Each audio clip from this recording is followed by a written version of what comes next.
But now there is Radio Generation's The People's Breakfast. Curious and bold, getting facts from the shadows. That's what it is. Now, as the city wakes and secrets stir, a bright new voice shines. The People's Breakfast. Your morning, your voice, your journey. Good morning. Good morning, my neighbor. Welcome to the home of hard truths and bold insights. Radio Generation. Yes, indeed. Welcome to Radio Generation. It is the 8th day of December 2025. And the time right now is exactly 1 minute per 6 o'clock. My name is Mungala Mbuvi, and this is the People's Breakfast on Radio Generation 88.8 FM, Nairobi, and 90.7 in Mombasa City. Good morning. Morning, Paul. Jana nilikuwa mahali, that is on Sunday. I was somewhere with people from the Isili business community. And largely, Muslim, business people in Nairobi, and also some folks from Wajir County, Siolo, so on and so forth. And I realized one thing about these folks, man. The specific room I was in, when all these guys were using iPhones and these high-end phones like the Galaxy S24, S35 Ultra, Nini. Some even had two of these devices, bro. So the reason I've brought this up is because I just want to know, what does it take to be someone in the Somali business community? Because my goodness, these guys are baked. And I say baked, I mean money. They have money. First of all, yes.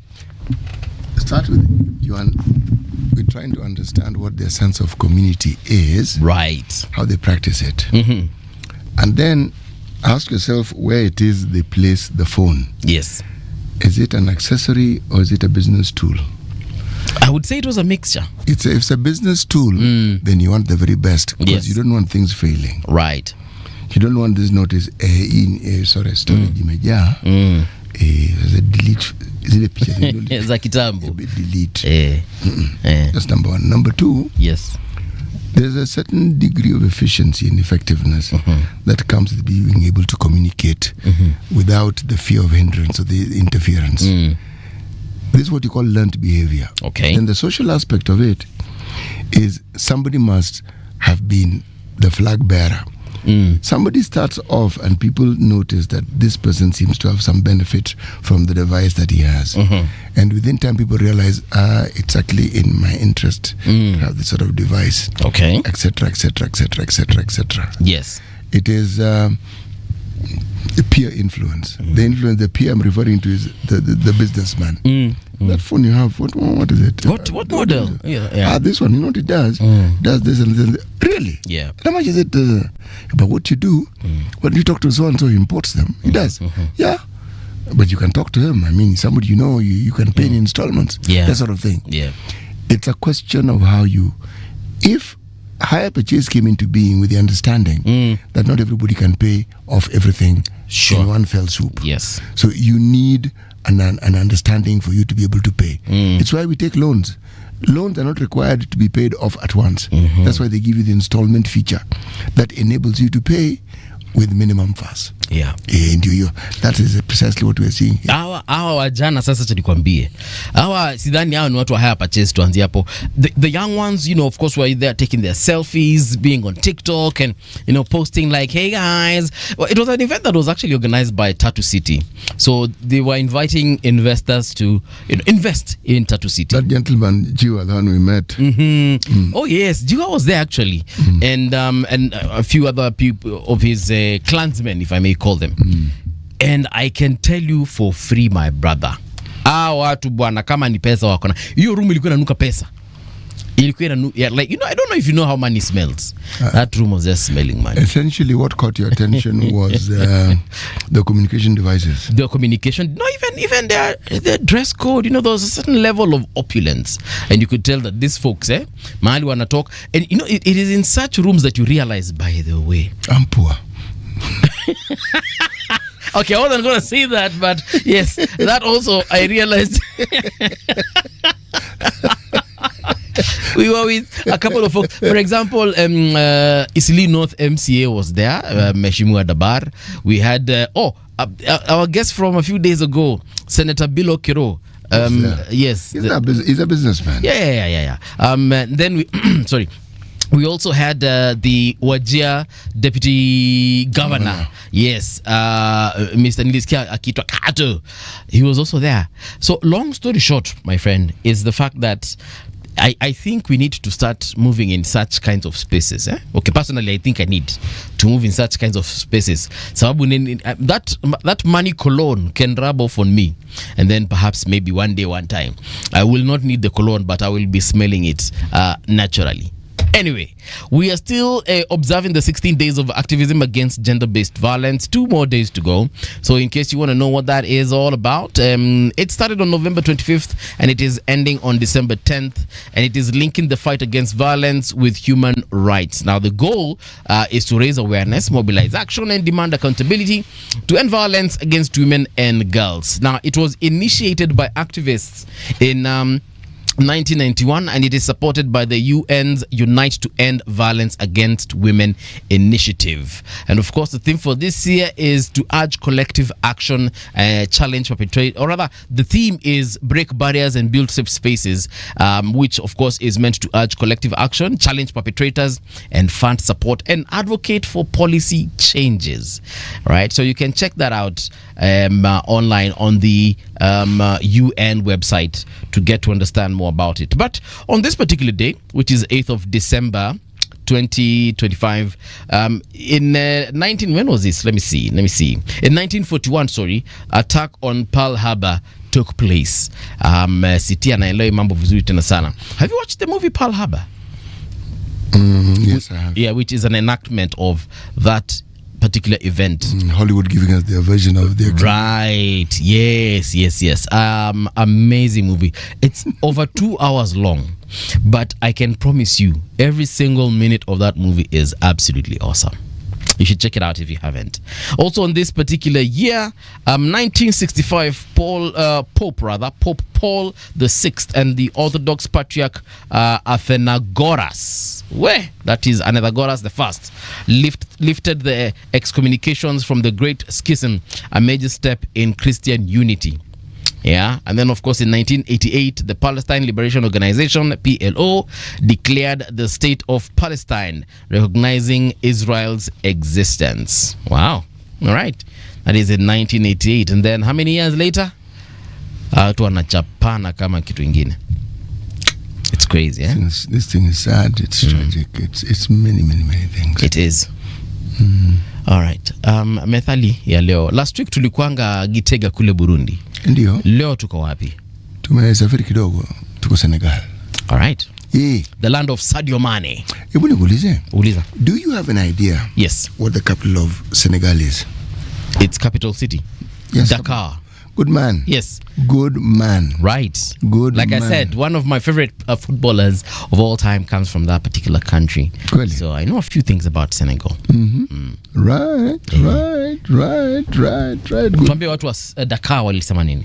Hawa mazewa kuna methali nyingi. Okay. Poverty is an older sister of laziness. Poverty is an older sister of laziness. Yes. Man, that thing is spot on. Nowadays, when I argue with folks about the lack of money, let me not call it being broke or poverty. The one thing I usually point out is the lazy aspect of our lifestyle. Because there is no way you will sit around and wait for money to find you.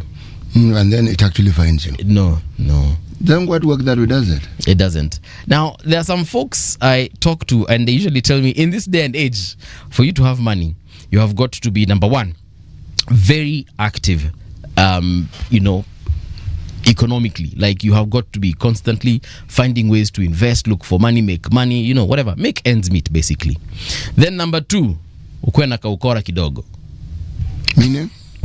Ukuwe na kaukora kidogo. I'll tell you in a short while. Yeah, I'll tell you in a short while. So the first one, hustle. Number two, kaukora kidogo. Then number three, throw God in the mix. How? Yeah. So now, of course, pray that God blesses the work of your hands. And then, of course, in one sentence. Then, of course, the hustle is go out there and grind. Look for the money. This God you speak of is a God who likes abbreviation. Huh? Okay, go on. And then now, kaukora kidogo, like you have got to be do I say crooked, unscrupulous? Wily. Yes. For you to actually make that, you need to be street smart. Yes. Now, and I'll give you the example this particular person gave me, because it was sometime last year. Why did you remember it this year and it was last year? No. It's because it stuck with me since that time. Endelea? Yeah. So nilienda nikauliza jamaa, nikamwambia jamaa bana, unajua mambo yanakaa hivi, hebu ni show venye tunaweza fanya ndo tutengeneze pesa. Akaniambia one thing, Buvi, this is what you need to do. Number one, you need to hustle hard, be in the right spaces, make sure that you know the right people, connections, he called it. So that's part of the hustle. Then number two, kanambia manze, aomba Mungu. Lazima uhustle manze, John. Lazima uambie Mungu afanye nini? Bless the work of your hands. And then number three, be ready to be crooked in one way or another, because nothing in the, and it was in Nairobi. He told me that nothing in this Nairobi comes free. Like, hey, bro, what a lesson. You've put God and, let me call it, corruption in one sentence. I don't think it ever works that. I can be, it's okay, you can, it's okay to think of it that way, but I can be, look at all these politicians, look at all these big businessmen. You think they made money by being honest? I was like, my goodness. Is he saying that there are no people who have actually made money honestly? From his perspective, that's exactly what he's saying. That is his lived experience. We cannot argue with his lived experience. Yes. Not really. Unfortunately. However, one must append to what he said. Yeah. The problem with bending the rules is just one. Yeah. It will unravel at some point. If it's something that wasn't straightforward, it unfortunately will catch up with you. And unfortunately. Yes. I agree with you, CT. That is the problem. Sometimes the process of being straightforward is difficult. Yeah. And the most difficult thing is that you will be fighting some very strong headwinds. You'll be opposed at every stage, because the current position that most people take is one where it is okay to be crooked and God will bless you. That is how they think. That's why we see politicians all the time, even the ones that we are almost sure are corrupt. Every Sunday they're in church and they will give the tithe and offering and all that. Those ones, I think they know what they have done. They do need to go to church. Yeah, waombewe. They need, wanajua. Wao ndio wanajua wamefanya nini. Yes. Yeah. So that's that. And I was just going back to that nini umetuambia hiyo methali ya kutoka kule Senegal. Yes. That is what's triggered off that train of thought. Yes, it is. Repeat it one more time for the listener who's probably just joined. Yes, this is a proverb from Senegal. Senegal, let me give you just a little history. It got independence from France on the 4th of April, 1960. Okay? Before that, it was part of what was called the Mali Federation. Okay? It's very, very interesting indeed. But over time, this federation dissolved. Okay? Yes. It has a population of around 19 million people. So they are fewer than us. Okay? Way below our average. Yes. Now, one of the things that I need to make you note is that there are countries on this continent that have never had a coup or a coup attempt. Yeah. Senegal is one of them. Tanzania is another. Botswana is another. Malawi is another. Mauritius is another. Yes. South Africa is another. Namibia is another. Okay. So, but there, Kenya also. We've had 2 attempts though. We've never had a successful coup. Yes. Okay? True. Eritrea is one of them. Morocco. Us, Morocco, and Cameroon, they've been attempted coups. Yeah. But they did not succeed. Yeah. So they remained at the stage of being what? Attempted. I thought I would just mention this. And it's a good mention. Yes. The proverb. Poverty is an older sister of laziness. Right. So laziness comes in, and then of course eventually poverty sets in. Bwana mimi nijiseti bwana, jamaa hawajaniona. Ngojea sio? Badala ya kwenda. Wewe ngoja tu basi. Subiri tu. Tuone basi. Yale yatakayotokea sio? Kakake mkubwa wa laziness. Ataja utamwona. Uzembe ndio sasa. Yes. Asante Sitimuga. Kabla tuingie pale katika radiogeneration.co.ke, I think it's worth mentioning that Liverpool played over the weekend and we drew against ile timu imetoka ushago tena. Sunderland. Leeds kutoka ushago. Bro, Leeds ilikuwa ushago. No. Leeds. You don't know your FA history. Leeds. Bro. mimi ninakwambia in the current season Leeds ilikuwa imetoka kule relegation. Do you know how many teams in the FA have never faced relegation? I don't know, but I'm just asking. I also don't know. Then why don't we do the homework and tomorrow? We shall You'll do. find some of these top clubs that you hear of have at one point or the other been relegated. Yes. But The only team I know that has never been relegated is Arsenal. Sasa mimi nakwambia hivi City Muga. Yes, please. In the current season. Yes, please. 2024-2025 Yes, season. please. Oh no, sorry. 2025-2026 season. Yes, please. Leeds ilikuwa imetoka kule division what? Moja. Walikuwa wametoka Bulldogs. Walikuwa wametoka Bundus. Wamekuja na ubaya my friend. Juzi wamepeleka Man City mbio. Wamepeleka several other teams I'm forgetting mbio sana, including now us over the weekend. Walitupeleka Us is Liverpool. Yes, us is Liverpool. And you know, we had in the first half we had actually led with 2 goals. You had led. Yeah, we were ahead 2-0. Okay, and then that was past tense. Yeah. Then present continuous tense. Bwana wale wasio wakarudi from their break. Wakatupeleka hivi goal. Hiyo game ilisha 3-3. 3-3 my friend. And had we been added a little bit more time, watu wangetutandika. Kweli. Wangetuchapa. Well, as they say, wanaume ni effort. Tungeongezwa like some other 10-20 minutes. My friend, that game would have ended. They had momentum. Different. Oh yes, they had. So like I said, this season, man, tunaonyesha kivumbi. Yesterday, Real Madrid wametandikwa na Celta Vigo 0-2. And Real Madrid also given 2 red cards. Wait. Yes. Real Madrid, that very, very tough team. It is the second team in the La Liga. It is the number 2 position. It is a very tough team. It is a very tough team, yes. Yes. They were beaten by a team called Celtic who? Yeah, because number 1 is Barcelona, Real Madrid, Villarreal, and then Real Betis. Now they were beaten by Celta Vigo, a team that is again Bulldogs. No, in the top 20 teams, iko ilikuanga below 10. It's a small town. Yes. Bro, that team showed real dust yesterday. So those are some of the few disappointments, because I'm a Real fan. You are? Yeah. I thought you were a Liverpool fan. Man. I'm a Liverpool fan. That is in the EPL. When you are in the English Premier League. When we come to when you come La Liga. So essentially, your favorite teams in almost every league. Which is your favorite team in the Bundesliga?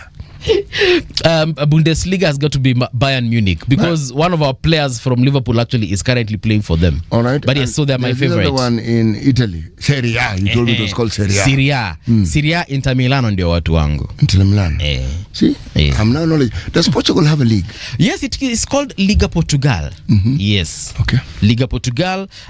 We have several teams there. I don't know who is at the very top, but we have Sporting Lisboa. We have Sporting CP. I'm forgetting them, but there are several. So in Spain they have Real. In Portugal they have Sporting. Yes, they do. May this sport for real. Yeah. Yes. My favorite team in Turkey is called Galatasaray. Those ones I've heard of. I've heard of. Why I've heard of them? Yes. There is a gentleman. Okay. A Nigerian gentleman. Okay.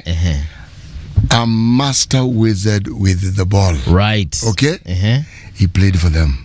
And that's why I remember them. Right. Tomorrow I'll tell you more about some of the teams there, including Fenerbahce, which is also another one of my favorite. Like these guys, when they play. And when they don't play, they don't mess around in the. There's some teams when they get onto the pitch, it's like they don't want to play. Actually they say bado wako na mchezo. Lakini wale majamaa wa Fenerbahce pale na Galatasaray, hizo timu zote nimekuambia, kina Real Madrid, Liverpool, they will actually put it, you will enjoy the game. Even if they lose, you will enjoy the game. All right, so let's get on to radiogeneration.co.ke. Like I told you yesterday, Muslim business leaders have called on Tatu City investments, and Muslim business community leaders have endorsed Tatu City as one of the most attractive and reliable investment destinations in Kenya, with rapidly appreciating value and unprecedented private sector confidence. Some of the folks investing, or rather driving the investments at Tatu City, there's this company, if I'm getting its name correctly, it was Rendezvous. These folks. Is it Voix? That's what I had them call it. It's not Rendezvous. No, not with an OUS at the end. It's a what? With a WA? There's an R somewhere. right at the end. But the point here is, we were talking about the investment opportunity. They were saying that people who bought property there 10 years ago at around, say, 5 million, currently it is valued at the same place. It is valued at 25 million upwards. So that's an appreciation of 500% in 10 years. Now, if that is not investment, my friend, I don't know what is. And many other properties and other opportunities, including manufacturing, they were talking about, because Tatu City is also a special economic zone. So that means there are a lot of tax exemptions and tariffs that favor individuals who want to get into business or get into manufacturing and other forms of business. Now, I invited some of the folks from Tatu City, and they said that they will talk to our team and see if they can actually come, because I really liked some of the things that they said there. And for someone who is keen on perhaps multiplying their wealth or getting wealthy at one point in their life, perhaps that's a conversation I think is important for them. Yeah, so Tatu City probably this week or the next, they're going to be coming here. Hopefully wakuje tuongee, watueleze some of those things that I heard yesterday. I believe it's good to share some of this good news, right? Yeah, so that's that about Tatu City. You can check that out on radiogeneration.co.ke. There's a situation here unfolding in Benin. Yeah, that story was, oh yeah, here it is. Benin's interior minister says coup attempt foiled. A coup that was announced in Benin on Sunday, that is yesterday, has been foiled, the interior minister said in a video on Facebook. In the early morning of Sunday, December 2025, that is December 7th, a small group of soldiers launched a mutiny with the aim of destabilizing the state and its institutions, Alassane Sédou said. Faced with this situation, the Beninese armed forces and their leadership, true to their oath, remained committed to the republic. Earlier, a group of soldiers had appeared on Benin's state TV on Sunday to announce the dissolution of the government in an apparent coup, the latest of many in West Africa. The group, which called itself the Military Committee for Refoundation, announced the removal of the president and all state institutions. Lieutenant Colonel Pascal Tigri has been appointed president of the military committee, the soldiers said. Then kidogo, the minister comes and says, bwana wale watu walikuwa wamevuta bangi, everything is in order.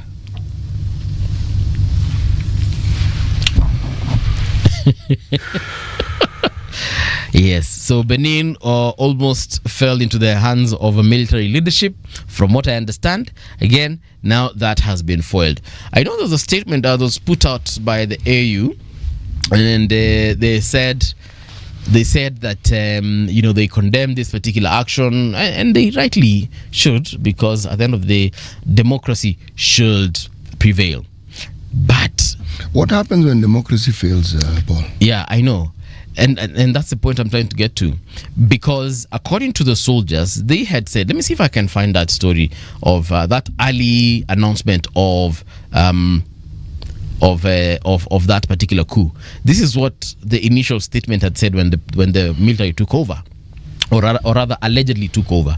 Soldiers in the West African nation of Benin have announced on national TV that they have ousted President Patrice Talon and seized power. A message from the French embassy in Benin said gunfire had been reported near the residence of the president in the main city of Cotonou. The U.S. embassy in Cotonou said it's monitoring reports of gunfire in Cotonou, as well as unconfirmed reports of a coup by members of the military. It called for caution among its citizens in the country and to avoid the area, specifically Cotonou and areas near the presidential compound. Now, I'm looking for where the soldiers said... from the reports, they had said that the government had failed its citizenry. There was massive corruption, and they had failed to protect those particular folks from what? From being exploited. And that's why they had decided to do what? To take over power. So you've asked me, what happens when democracy fails? Yes. Of course, when democracy fails, this is what happens. The military or any other person decides to take power, decides to take advantage of the situation, and of course they install themselves as the leadership. The liberators. It's never the leader, it's the liberator. Mm. Yes. So that is my answer to your question.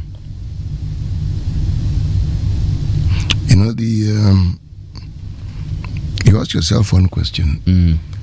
Was there any other way of setting things straight other than enacting a coup? For the military? Of course not. No. The military, leaders of the coup and those who are behind them are citizens of that country, I presume. There was a problem. Was there no other way of solving that problem?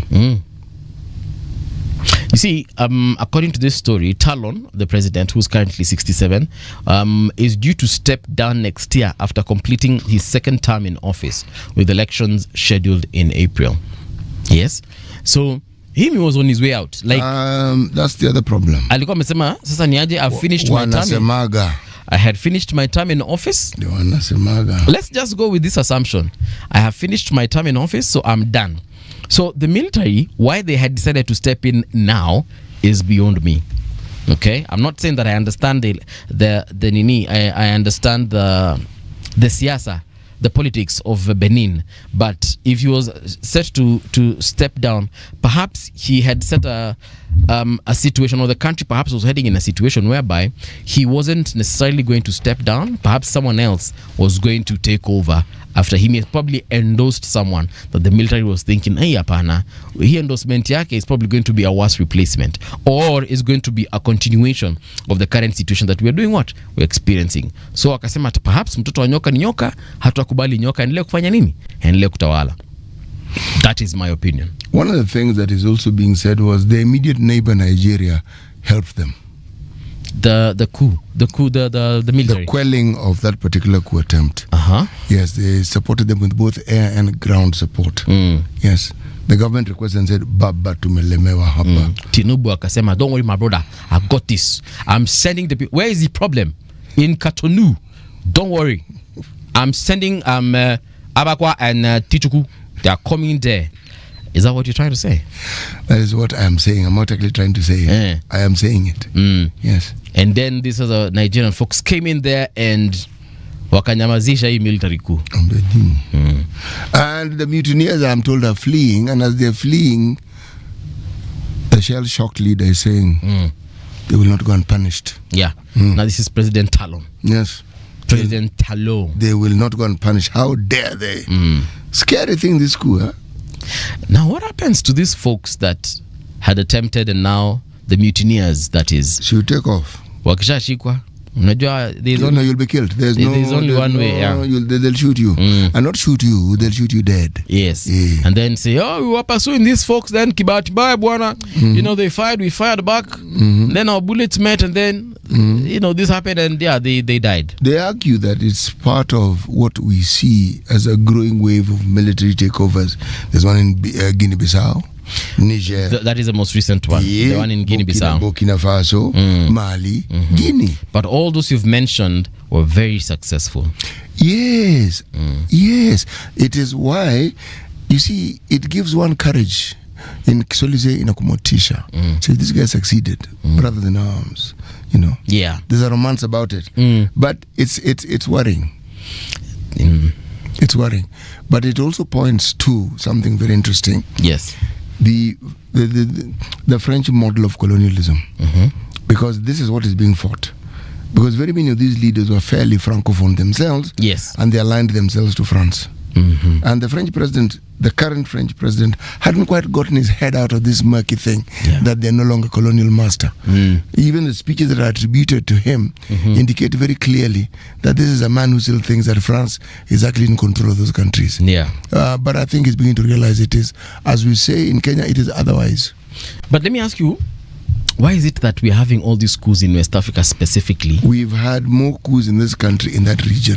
That is why I am saying that you will find many of those countries, not all, are former West colony. I mean, former French colonies. Yes. That's what they are. And so it brings to question. And the leaders... What is it that the French have done in those countries? The French model of colonization was the colonies were a province of France. Yeah. So Central Bank, France. Parliament, France. Wait, even in 2025? for some Ati countries, central bank yetu iko France. it has, well, you may have a makeshift central bank in your country. Yeah. But more or less, your currency is also pegged to the French franc strongly. Yes. Ours was pegged to the British pound for a long time. It no longer is really. Yeah. But that's what it is. And the leaders who are there, when I say they're francophone, I mean it. There are people who probably have villas in France. And actually, you're right, because I remember watching a few clips of West African leaders, mostly ministers, for instance, who go to France, and their citizens in those countries attack them. Yes. It's like they just want to know, leo mheshimiwa atakuwa wapi? Someone literally follows up and they know Mheshimiwa CT, who is our Minister of Finance, for example, is going to be in Paris on this particular street. And those folks are attacked and beaten. I remember one who was beaten almost to death. Yes. Because many of these people left their country because of the manner in which these same individuals manage their country. So when they find you in a place where they know they will not be followed by the secret police, they thump the living daylights out of you. Na unapata bana, those folks anatembea hana hata security, you know, that's what they usually do, Yes, now, he thinks he's free. Because I mean, he's in France, who knows him? That tells you the level of impunity that those guys live with. Hapa Africa, they will walk first of all, they have motorcades and tons of security with them, and then of course there are sycophants around them. But when now they go to places like the US, the UK, in France, they literally walk solo. Bwana wo jamaa, the specific one I'm talking about, bwana alichapa mpaka nikamhurumia. Yes, I also saw that particular clip. By a crowd of not more than 5 people. Yani walimkomonga. And I'm not talking about the folks who are heavily built, bouncers. That's ordinary wananchi. Wanasema tu New. And then of course they're speaking there in French. All I can hear is just transfer tu. And I'm like, this is how much you hate your leaders. For you to actually just know his itinerary. Mheshimiwa atakuwa George Padmo at this particular time. Man, that's crazy. But anyway, I just wish West Africa all the best. Because we cannot have democracy being overturned at every single turn. What? No, that's the whole point. Was it democracy? Was it really democracy? Because if you look at the poverty levels in very many of these countries, West African countries, and then you look at the net natural wealth that these countries have, you cannot actually explain that divide away. The problem with these leaders of theirs, they are opulent, they are showy. They are brazen about the vulgar display of the wealth they've accumulated. This is the country's wealth, for heaven's sake, man. It's not yours. No. It's not some factory you built and you've made money, so it's your money. No. Yeah. It is the resources of the country that all these citizens should get, and they clearly don't get it. Shida ni hiyo, bro. Yeah. So, yes, go ahead, please. The reason nimesema we don't need to have this democratic processes, or rather the democracy of a country being eroded every single year. We are hearing this country coup, that other country coup, this other country coup. I mean, I'm sure there's a good reason as to why the coup has happened, because the military leaders of those particular countries have decided, hey, hapana, hata kama hapana, civilian rule kidogo is not making sense for these folks, and the only remedy at the time is a coup. Do I agree with them? Not necessarily. Do I understand? Yes, I do. Now, I wouldn't want that to happen in our country, Kenya. I don't want to wake up one day and find our president has been arrested, and then now we have general so and so, or major so and so, or colonel so and so. In countries where people do not believe that there is gross inequality, you do not get coups. Not really. No. Even this freedom fighting for independence in Europe in the 17th century and what have you, the inequalities were grand and gross. People were living in absolute and unashamed opulence, while others didn't even know what to do. Exactly. These numbers that we're talking about with the Oxfam the other day, though their figures were a bit exaggerated. No, their figures were exaggerated. Okay, you disagreed with the figures. No, Kenya National Bureau of Statistics, what they were giving us 46%, the Kenya National Bureau of Statistics was saying it was 39%. So they said that was their source. Kenya National Bureau of Statistics is actually co-funded by the World Bank. So the World Bank figures are is your influence. World Bank figures are the figures that Kenya National Bureau of Statistics have. World Bank doesn't have the muscle to go throughout the county. Tulisema watarudi hapa, and then now we focus, because the interview we did last week was a bit rushed. I think they will come and we just focus on one area, not the entire report. We just focus on one, and specifically that one that is of contention, because I haven't seen the KNBS one. I have not just seen it, I have read it. That's the whole point. And I've also read their report. I will now take time and read it. Specific aspects. The report is actually quite balanced when you read it. Part of my complaint was that specific aspects of the report were the ones which were being highlighted. That really was my main beef. Okay. The 46% I mentioned because, Paul, when 50% of your citizens, are at the brink of starvation, you have a really serious problem. 39%, you have a huge problem. 30%, you have a big problem. It is a problem whichever way you look at it. It's just heightened when you speak of the numbers. So when you speak of 46, you'd better get those figures right. Sawa City. Tutawaleta. Meanwhile, let's do this thing we call traffic. Aya, Ngong Road kama kawaida, that's where I usually start from. Wanasemanga charity begins at home. So Ngong Road inakaa hivi. If you're coming from either side and then you get to Ring Road Kilimani, that place is heavily trafficked at this particular moment, or rather has heavy traffic at this particular moment. And I guess it's because, like I say, residential areas are around, or rather these roads lead and come from residential areas. So I'm assuming everybody is leaving home and getting to work at this particular hour, yeah? But the rest of the road looks good. I'm looking at Ngong Road, same way Valley Road. That roundabout has slight traffic, but it's moving nonetheless. This shouldn't even get you delayed for a minute. It opens up literally. And of course, we have the lights over there, so it's understandable. Zile sehemu za Flamingo Towers, Uke Hill Lane and Mara Road, a little bit of traffic there, but yes, again, another residential area, so you expect a little bit of traffic there. Now, on Mombasa Road, at the roundabouts, we're talking about Samia, we are talking about Nyayo Stadium area, we're talking about Bunyala Road, Bunyala roundabout. That area has got traffic, but the rest of the roads are moving quite well, but that's understandable. Again, a roundabout is where all vehicles meet, so you'd expect a little bit of traffic there. Nairobi area generally looks good at this particular hour, but if you see something you think I should know about, you can let me know.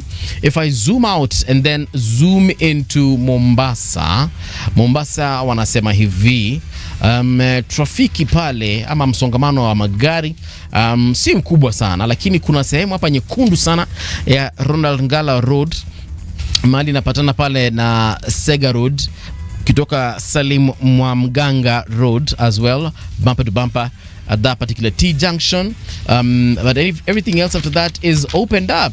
I think people are now getting into the holiday mode. Pale Kengeleni lights hapo kwa kweli mmeshikamana, hamsongi hata kidogo, lakini msongamano mfupi tu, si mrefu sana.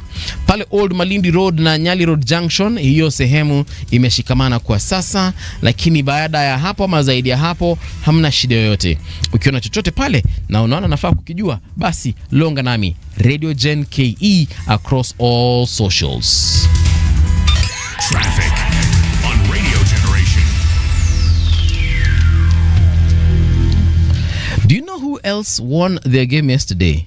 AFC Leopards. Walitandika Kogalo.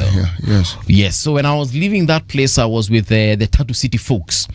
I found a lot of people at Nyayo. They had just left the game, and I can tell you guys from Kogalo, walikuwa na kama wameboeka sana, na nilikuwa naelewa ni kwa sababu gani. What was the margin by which they were defeated? So let me see. According to this story, it says AFC Leopards Mall Kogalo in Mashemeji Derby. They've not given the exact score, but we shall get to it before we exit the show. The new figure is up from 2 billion under the previous regime. What are they talking about? Kenya's losing 3 billion daily to corruption in state tenders, according to a report. So now it's no longer 2 billion, it's 3 billion. Safaricom big sale and Coop Bank pay top market talk. That is on page 3. And then on page 6, Kenya on course to becoming oil exporter, says Petroleum PS Liban. Pale chini, senators clash with MPs over NADCO bill targeting rogue electoral officials. And why Trump administration has put Kenya at center of new US security strategy in Africa. But did they revise us back from being a non-major NATO ally? Non-major NATO, whatever that thing was. Are we still an ally? Yes, we are. Are we a non-NATO major ally? Or is it major non-NATO ally? Well, yeah, it's major non-NATO ally. That's the correct. We are an ally. Yeah. This terminology that they use is like, it is said how the missionaries came in and started giving Africans sugar cubes. Mm-hmm. That's a sugar cube we're being given. Essentially, it's a title which means nothing. Yeah. It's just that. What's the difference between you mentioning that we're a non, whatever it is, and before we were? What's the difference? I honestly don't know. So it's like when you call a lady, hey, hello dear, but it's just a title. Amumwite mrembo. Yeah, mrembo. Vipi mrembo. Are you trying to say that anaweza kuwa si mrembo? Okay, before you mentioned the urembo, what was she? Let's focus on the news, yeah? Go ahead. For you, focus on the news. So unasema Trump alitweet, no, US Joe Biden, that's the time President Biden called us mrembo. So President Biden alitoa mrembo lakini sisi warembo. Wildebeest blockade. The rhythmic thunder of hooves that marks what many regard as the 8th wonder of the world. The annual wildebeest migration in the Masai Mara may soon fall silent. This follows a presidential directive allowing a hotelier, that is the Ritz-Carlton, to erect structures within the migration corridor, a move experts warn could disrupt the fragile ecosystem. Conservationists are beside themselves with consternation as they seek court orders to halt a calamitous decision that offers only short-term financial gains for a handful of powerful government figures. Iliandikwa na AI. That story is on page 4 of the Standard.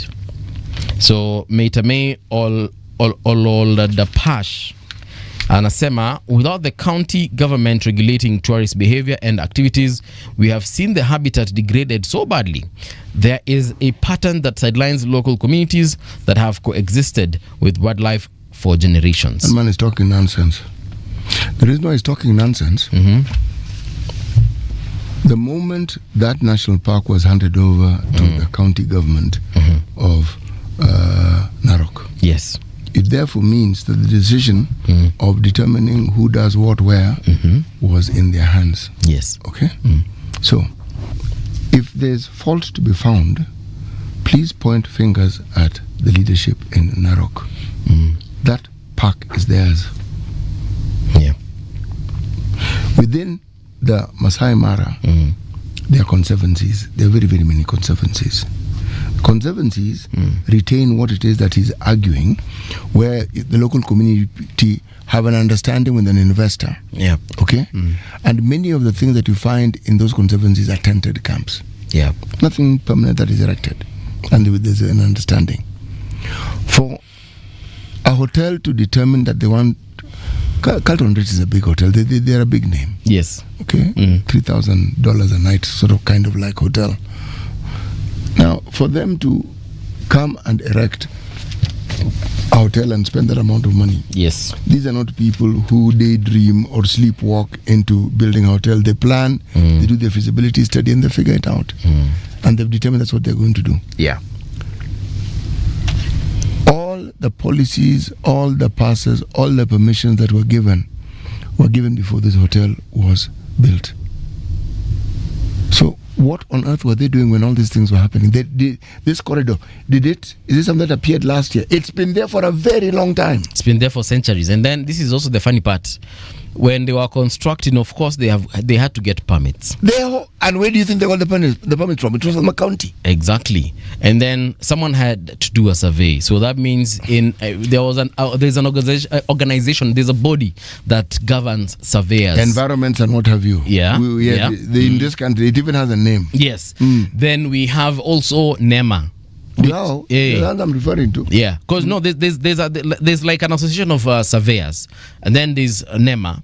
There are engineers, and they also have a body that regulates them. Have a board. And then now, of course, we've mentioned the county government that gave permits, and basically we're saying that there are very many people involved in this, people who are in authority, organizations that are in authority that could have at any point flagged this. But sana I will fault the ones that are in charge of our environment, NEMA. Then the county government, those two folks. Paul, there are codes for building, there are building regulations which you must abide by. You must have a plan, and in that plan they determine whether it is you have held true to the required regulations. This thing has been built and it's running, and then we are hearing complaints. Imagine. No, that's what I'm saying. That is nonsense. Complete nonsense. I don't even want to hear it. That thing was not built in a day. It isn't as though people went to sleep and the following day it was built. Yes. No. Where were the complaints when it was being built? Kuna mawe ililetwa pale, kuna mchanga ililetwa pale, kuna wafanyikazi waliletwa pale wakaanza kujenga. Kuna malori kubwa ilikuwa inapitia hizo barabara zinasikia wanyama ikienda kujenga in the middle of the Nino. And then now is when you want to speak. Yeah. I'm looking at a photo which is on the front page of the Standard, sorry. It's on the front page there, showing an aerial view of this particular resort. My friend, it is spanning across a very large chunk of that river. There are even bridges across that river. I've actually been there, so I know exactly what this guy is talking about. And how could they allow this? But that's the whole point. I am not going to speak about this at all. I'm not going to comment about it. I'm talking about it now because you brought it up, but I will not speak about it. And that construction didn't take hours. It took days. It wasn't as though people went to sleep and the next day the hotel had been built. It took weeks. It took months. And it took a long time, for heaven's sake. The wildebeest migration, the path they follow, it is known. And by the way, just so that you know, it isn't that they just follow one path. See Uhuru Highway? No, it is not Uhuru or Haile Selassie. Yes. It is along the river bank. There are several places where they cross. Yes, several. It's not one. Okay? Kitengela and all these factories that are built there, it is argued that a similar pathway for wild animals was actually abrogated by the building of those things. Remember, these animals don't know that this park is called Nairobi National Park. Yeah. They have no idea. They're just home. It's us who are interfering with them. Yeah. Okay? So it's the same story. Why you knew they were going to do this? There are people who are in charge of our game parks and so forth. They know. It's not that they don't know. They know. Why? Because the zoning off of areas, the planning indicate this area is this is this is meant for this, and should this happen. I even understand the concept of change of user. Yeah. But my friend, you're talking about national interest here. The county of Narok are custodians of a national asset. It's not theirs. They imagine it is theirs. It is not theirs. They are custodians. Yes. What is yours is what you created. They found those animals there. And to understand it's not theirs, those animals sometimes go to Tanzania. Yeah. Over to the Serengeti. Yeah, they do. And then and if you look across the country where we have game parks or conservancies, yes, we are the ones who interfere with the habitat of those animals, not the other way around. Yes. You have which paper with you? I have the East African. I want to look at the East African. Trump Ruto win big in Congo peace deal. For the US, the pact gives access to critical minerals and a pawn to checkmate China in the scramble for Africa. For the Kenyan leader, it is a ticket back into Trump's good books. This is a story on page 4. Samia faces pressure from West over rights. European nations censures Tanzania on handling of election crisis, joining US and EU who are mulling aid cuts. Okay? Relief for Africa in the new AGOA proposal. Officials say Congress is going to pass a plan to extend the duty-free access to the American market by a year. Okay, let me look. There's a page I normally look at. It's called Newsmakers. Abdel al-Burhan, Sudanese army chief, said Monday that any peace initiative which does not include dismantling the paramilitary rapid support forces is completely rejected. Okay, got you. MB Abubakar, Nigeria's defense minister and political ally of President Bola Tinubu, resigned on Monday with immediate effect, citing health reasons amid surge in terrorist attacks and kidnappings. Okay? See, people who know what they're doing, it's your docket, people are suffering, you do what? You resign. Federica Mogherini is a European Union foreign policy chief until 2029, has resigned from a leading role in Belgium after she was detained for questioning and accused of anti-corruption investigation. Mange Kimambi, Tanzania activist and former fashion model, has accused the government of instigating the removal of a social media accounts that she has been using to mobilize Tanzanians against the government. Let me just say one thing. What did you expect? Fernando da Costa.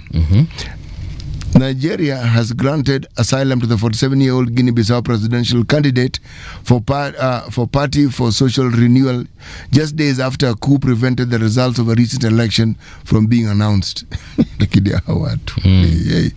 Sofia Laiskun, the Ukrainian diving federation wants the diver who won the 10-meter synchro title in last year's European Aquatics Championship to be stripped of all awards after she switched her allegiance to Russia. That's a Ukrainian athlete. Yes. Who switched allegiance to Russia. Yeah. After what happened again? She won the championship, and the Ukrainians are saying she should be stripped of whatever medals she won. Because of what? Rent seeking. She decided she's now going towards Russia. Ukraine. You know, Haoni. It's not mathing for her. Akawambia tu das vedania. Yes. Nimeenda huko kwingine. There's a story here about Trump's anti-Somali rhetoric. Okay. And of course we know why that story is there. Let's see how this one unfolds, shall we? All right. Yes. Commenting on it right now, it is just that we will see what they have to say. Kenya signs deal that could replace US aid as uncertainty hangs over data privacy. In the latest MOU, Kenya will get 1.6 billion in exchange for healthcare data and specimen. This is not the complete story. That package is a $2.5 billion package. And of the money that the US is contributing, Kenya has to contribute $850 million. The focus is on what we're being given. Nobody's mentioning. We have to contribute, Well, if there are things we want help with, and to achieve it, the US is helping us by giving us $1.6 billion over a 5-year period. Okay. Our contribution to that 1.6, yes, is what makes it a $2.5 billion deal over 5 years. So you said we are given about 800, a little over 800. We have to contribute $850 million USD over a period of 5 years. You know, that's about 80 billion. Actually, it could be more. That is not difficult to understand. Just divide that 85 by 5 years. You will get something like around 17 170 million. $170 million US dollars. If you multiply it by 120 or at least 130, that should give you an interesting figure. That's our contribution. Bro, we are giving these guys a lot of money. We're not giving them. We are contributing to ourselves. Yes, we are contributing to ourselves, I know. But that's a lot of money, man. Do you know what our health budget is every year? Yeah. Our health budget requires bolstering because the critical care that is an arm of the SHA requires funding, government funding. The primary health care requires funding, which the government doesn't have. SHIF sponsors itself because people contribute to it. So if this thing is to take off, some amount had to come from somewhere to bolster it so that it actually works fully. Yes. Hi. We were contributing in the first place anyway. Yes. After all. Yes, after all. I want to give a few shout-outs here. Let me start with Don Sabwa. Mbuvi, kindly ask CT, why did Mama Ida stress and emphasize on the leadership of ODM and the Jaramogi family? How am I supposed to know that? Perhaps what he's asking is your input in that particular statement. Don, the thing I don't do is I am not in the business of political prophecies and mind reading. But let me put this in a way that is easy to understand. In the coming days, it will become clearer. Yeah. Yes. Miken Malweyo anasema watching live from Dubai. Well, Miken, karibu tena sana. Then amesema nikuulize hivi. Mbuvi, ask CT what he thinks about what happened in the weekend about claims Kalonzo said about General Gola. What did Kalonzo say about General Gola? Maybe he could tell us what he said. Yeah. I didn't come across it. Yes. I probably missed it, but I didn't come across it. I don't know. All right. Yes. So Miken, tafadhali tuelezee what did Kalonzo say about General Gola? Haya. Michael Olandi anasema good morning. Bwangi Juma. Is it? Anyway, Bwangi Juma amesema good morning guys. How are you all this blessed Monday? Well, we are fine from what I have heard. Don someone saying you killed the voice. You guys killed the voice. I think he's talking about the Nigerian accent. Then 2.1 anasema as willing participants in the year 2025 we are still colonized but we do not know it. I can't imagine a radio station in England talking about Kenyan football without even a mere mention of their own, but we've just mentioned Kogalo, bro. The point he makes is an interesting one. Yes, but it boils down to the simple freedom of choice. That's really what it is. Oh yeah, but Kogalo walitandikwa 1-0. Nimesoma. But yes, you were saying. But I'm saying it is choice. Yes. I attended a conversation. It was a survey, let me call it that. And the survey was about the soft power that Britain still has on its former colonies in Africa. And one of the conversations we had about that soft power, of course, was on the influence their culture, some aspects of their culture has on us. For instance, football is a big influence. For instance, English, the language that you are now speaking. Yes. Even our style of doing radio. Even our style of doing radio is more. Actually, KBC is an exact replica of BBC. It's just that KBC is a very broke version of BBC. Even the way, because my mom was a journalist with KBC for a very long time. She retired a few years ago. And even the way they did programs.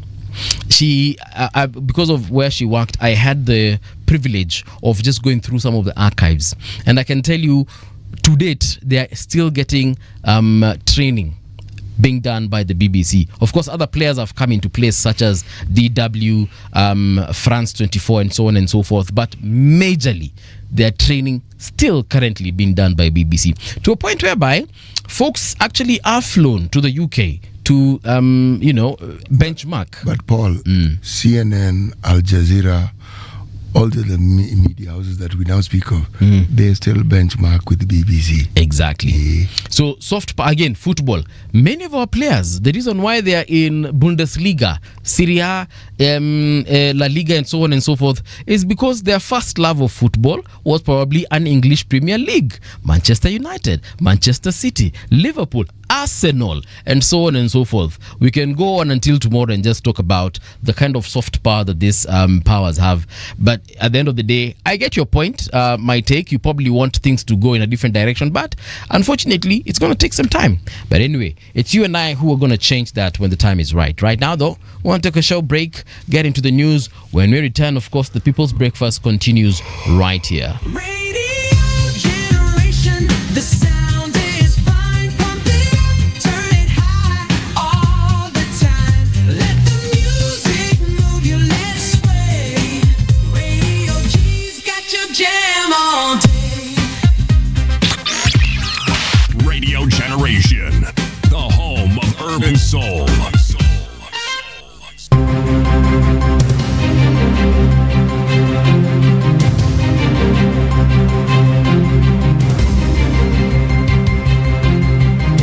This is the Radio Generation News. Good morning, I'm Winnie Maganga.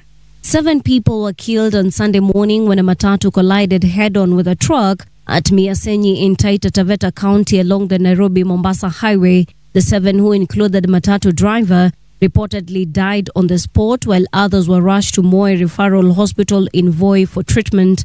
Eyewitnesses said the matatu, operated by Kinatwa Company and heading towards Mombasa, was overtaking other vehicles when it collided with a truck coming from the opposite direction. We received 11 casualties in our hospital. We had 7 fatalities. 4 of them were male and 3 were female, unidentified right now. They are in the morgue. In the ward, in the casualty, we have 7 referrals to Mombasa. We are referring them. Patients are stable currently. Some patients had multiple fractures. We stabilized the fractures and referred them to Mombasa respectively. Kakamega County Assembly Speaker James Namatsi is demanding the immediate release of 2 county assembly members that were arrested following violent protests in Isulu and Bushangala. He says nominated MCA Ann Mulwale, Arcadius Liai were wrongfully detained. Iachilie bila kushtakiwa unconditionally Mheshimiwa Ann Mulwale, Arcadius Liai, bwana ya Ann Mulwale, watoto wa Honorable Ann Mulwale waweze kuwa free, because hakuna makosa mheshimiwa amefanya, hakuna makosa mheshimiwa Arcadius amefanya. Over the weekend, 63 people, including the 2 MCAs, were arrested over the violent clashes witnessed in Ikolomani on Thursday. The 2 are accused of financing a gang that allegedly orchestrated the chaos, which left 4 people dead and several others injured. Kakamega Governor Fernandez Baraza warns against politicizing the proposed gold refinery. Mimi nataka kuambia wale ambao wameleta siasa ya Ikolomani, gold mining, msimamo wangu, it has always been for the people of Ikolomani. Amen. Kwa sababu there is no way you can get an investor ambaye anakuja kuhamisha watu. Kenyan police officers deployed in Haiti are set to begin their journey home, with a final bunch of about 400 officers expected to depart the Caribbean nation this week. Officials say the team will be replaced by another group scheduled to travel aboard a chartered plane. The departure marks the end of a year-long multinational security support mission in which Kenya played a key role in assisting the Haitian National Police amid rising gang violence. The officers returning home are part of a broader deployment of roughly 800 personnel who have been stationed in Haiti since June 2024. Public Service CS Geoffrey Ruku has urged Mount Kenya residents to continue backing the government, saying meaningful development is only possible through unity. Speaking during a church service in Limuru, Kiambu County, Ruku said strong collaboration between the church and the state is key to improving people's welfare. He added that faith institutions have long been central in guiding communities and supporting national progress. The government of Benin says it has foiled an attempted coup by members of the West African nation's armed forces. Interior Minister Alassane Sedou said the country's armed forces and their leadership, true to their oath, remain committed to the republic. Early on Sunday, a group of soldiers made a broadcast in which they said they had ousted President Patrice Talon. Eyewitnesses said that gunfire was heard near the presidential residence in the capital Cotonou, and said some journalists working for the state broadcaster had been held hostage for few hours. And that's the truth on Radio Generation. Good morning, I'm Winnie Maganga. The views and opinions expressed on this program are those of the guests and do not necessarily reflect the views of Radio Generation. Radio Generation assumes no responsibility or liability for the interviewee's views. This is Radio Generation. In the beginning, there was morning radio. But now there is Radio Generation's The People's Breakfast, curious and bold, getting facts from the shadows. That's what it is. Now, as the city wakes and secrets stir, a bright new voice shines. The People's Breakfast, your morning, your voice, your journey. Good morning. Good morning, my neighbor. Welcome to the home of hard truths and bold insights, Radio Generation. Welcome back. This is Radio Generation. It is now 6 minutes past 7 o'clock. I'm having a laugh here with Professor Alfred Omenya. We're just talking about life in general. And perhaps I'll just start, first of all, introduce him. Professor, karibu tena sana to Radio Generation. Asante sana. Yeah. Thank you very much, movie. Right. Yeah. And I was just asking you rather, what's happening in this West African region where we're having coups after every few months? We're hearing, like just the other day we had Guinea-Bissau. Right. What's happening in those countries? You know, I think one of the things we take for granted are the structural systems and how they're put in place over long periods of times. So, for example, even here in Kenya, we assume we govern ourselves through a system. Yet there are actually histories, that established very powerful structural systems that are very difficult to change. And that is the same thing that happened with West Africa. West Africa for many years was considered to be, those countries were considered to be provinces of France. And indeed, literally all West African leaders were French citizens, although they came from West Africa, including even people like Leopold Sedar Senghor. Those early days, he was a voter in France. Yes, and he was the president of Senegal, as it actually were. Yes, so we see a pattern there that France, of course, has always had very, very strong interest in who rules there, and they literally impose the leaders, as opposed to, say, the English world. We sort of do the same thing, yes, but thinking that we are totally free in ourselves, and you see a pattern that way. That is basically a particular clique that are allied, in fact, sycophants to Paris, that end up becoming leaders there, and their loyalty is not to their people; it's to Paris. Is to Paris, and I think that's partly why the military, every so often, whenever they're unhappy, they kick them out quite happily. But also remember, France also props up some of those military rulers. So that is also their way of doing things. Yeah. That if they're totally unhappy with the democratically elected governments, they also prop up the same characters. They decide who becomes president there. Exactly. And they do that largely through the military rather than the ballot. Yeah. And we see that pattern. There's hardly any French former colony that has never had a coup. Yeah. Really. Because if you look at, and you'd think that perhaps those countries would learn when we had the wave of about 3 years ago, the Burkina Faso, I think it was Mali, Niger. You'd think that perhaps ona venye trend inaenda, let's start behaving before that virus catches us. Correct. They didn't. But you see, the problem is that they're the same people whether they're in the military okay. or running democratic governments. Yes. They're all puppets of France. Yeah. so there's no learning. The only issue is that who is in charge at different points in time. Yes. Does it. It's crazy. Yeah. Yeah. All right, before I introduce our next guest, also a question about what happened that last year here.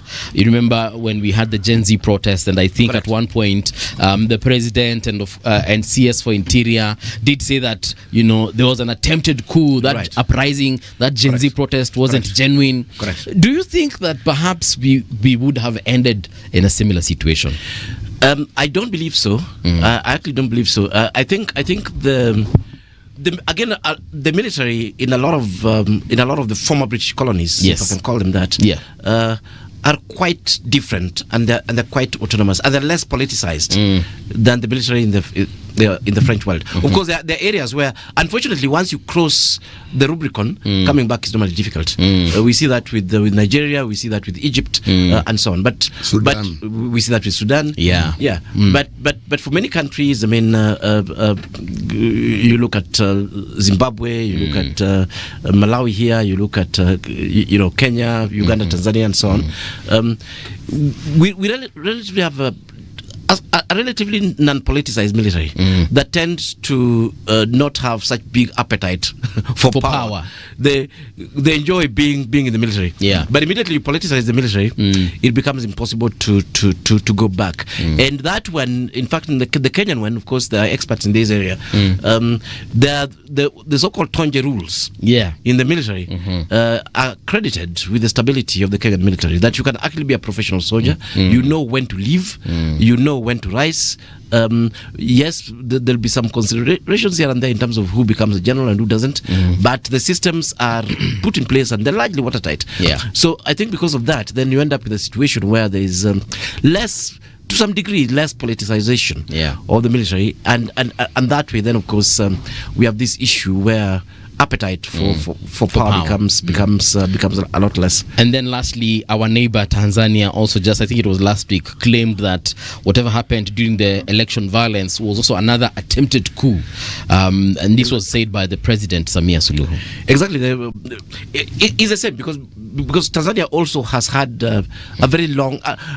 and that's why I was talking about structural systems. Because what happened in Kenya and what happened in Tanzania, if that was happening in some of these countries we're talking about, there would have been a coup, actually. Okay. But why wasn't there a coup? I mean, we can't take 70 years of a particular political system and a particular way of organizing the military for granted. That creates structures that requires a lot of imagination, and a lot of power for you to tilt the apple cart. But you see, I mean, if the tradition was different, there would have been coups here straight away. Okay. We have also the MP for Wajir South constituency, Honorable Mohammed Ado. Mheshimiwa, welcome to Radio Generation. Asante sana. Yeah.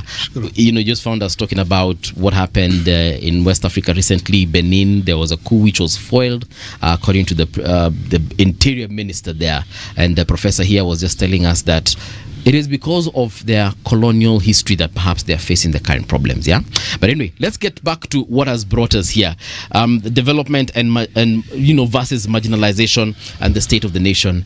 Mheshimiwa, from your perspective and where you see it, the president did have a State of the Nation address a couple of weeks ago, where he painted a good picture from his perspective, but analysts and other individuals, experts in economy and politics, were probably saying that that is not the case. And I also saw, actually, after that State of the Nation address, a lot of several members of parliament rather, from the northeastern region coming out and say that perhaps he has forgotten them because he didn't mention anything to do with that particular region in his speech. I don't know what you make of that particular statement. Well, I was one of the MPs who spoke as soon as the president had finished his State of the Nation address. And the feeling was and still is that the president's speech had largely ignored northern Kenya. And we're coming from the point of view that Kenya is one nation and it needs to move together in terms of development. There are regions that have been historically marginalized, who have had very little investment from the center and for so long that they're lagging so much behind. And even in terms of development indexes and indicators, those are the regions that are pulling Kenya down. And so when the president started talking about the dualization of roads and highways and, started heaping so much on the other parts of the country that we felt had already been invested in much more than the region that we come from, we were miffed. And we went out there to say, look, this is not fair of the president. But that's not to say that we are in total disagreement with the entire speech. I mean, there was a great vision there from the president. Yeah. Amazing insights and what he is thinking about. And it's by dreaming, by having that vision, that usually nations and nationalities get to where they want. The president is on the right track.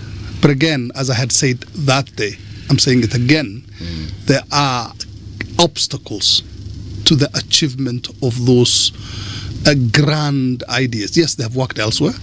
They've worked for the Asian tigers. They've worked for the Gulf countries. They've worked for even some countries in Africa. But we have the elephant in the room, corruption. Yes. Which is fast becoming our national culture. And unless you deal with corruption, you cannot talk of being a first world country. And again, all those trillions that the president had said he will put aside, again, from different places, investments, selling off, state property and all that, as a taxpayer, first and foremost, as a Kenyan, what surety, what guarantee do I have that money is not going to go into the wrong pockets? So you have to deal with what are the obstacles to us getting the development we need and deserve. And corruption has always been an obstacle and will still be an obstacle to the president's dream. Otherwise, I wholeheartedly welcome the vision of the president. Yes. And if we are to get there, we have to remove all these obstacles and deadwood from our path. Help me understand, because in the State of the Nation address, perhaps there was no mention of the North. But does it mean that the North has been abandoned, or there is no development taking place there? No. Far from it. Okay. I mean, look, since devolution, we've had billions being pumped into northern Kenya. We had state marginalization to begin with. And today, in many parts of the North, we have self-marginalization. The very people who are elected to lead the people, and I'm talking about the leadership of county governments, are marginalizing their own. So the speed with which we would have developed and emerged from the back burner has been slowed down by the massive corruption in the county governments. Yes. That I'll tell you. So we cannot entirely blame the center this time round, as we used to in the first 50 years since independence. That said, however, the investment from the center up until President Ruto came to office has not been far from what used to happen in the Kenyatta Moi era. Kibaki made some change and gave us at least the first 100 kilometers of tarmac ever seen in the region. Uhuru, there wasn't much. Actually, Uhuru fought us to the extent that he fought the education system, which was the only thing going for Northeastern. He fought you. He fought the region. The region. He fought the region because what else do you make of 5,000 teachers being returned back to Nairobi with a stroke of a pen, leaving schools and students without teachers? How else would you put it other than marginalization being brought through the back door? Prof, you'd like to chime in? Yes, definitely. I think Yeah, the issue of marginalization, particularly of Northeastern, but not just Northeastern. I think we need to actually discuss this matter of marginalization, honestly, from first principles, because the country did accept that indeed, regions have been marginalized. Of course, in different levels or proportions. The Northern Frontier District, you can even see the name and the denotation. Yeah. These were extremely marginalized places. Yes, we have these layers of marginalization that one has to look at. I mean, coming all the way from colonial times, and we must ask ourselves, why was the colonialist interested in using this tool? And why should we stop it? You see, of course, the colonialists wanted to extract resources and wanted as little opposition as possible. And the tool they used systematically was the same thing that we're talking about here, was marginalization. You looked at places where troubles would come. You looked at places where, there were resources and so on. And, the colonialists totally rearranged this country, even ethnically, in ways that are mind-blowing. When the colonialists were arriving in Kenya, the biggest community was Maasai. By far. Yeah. By the time the colonialists were leaving, Maasai was not even top 5 of the community by numbers. And these things were done on purpose, actually.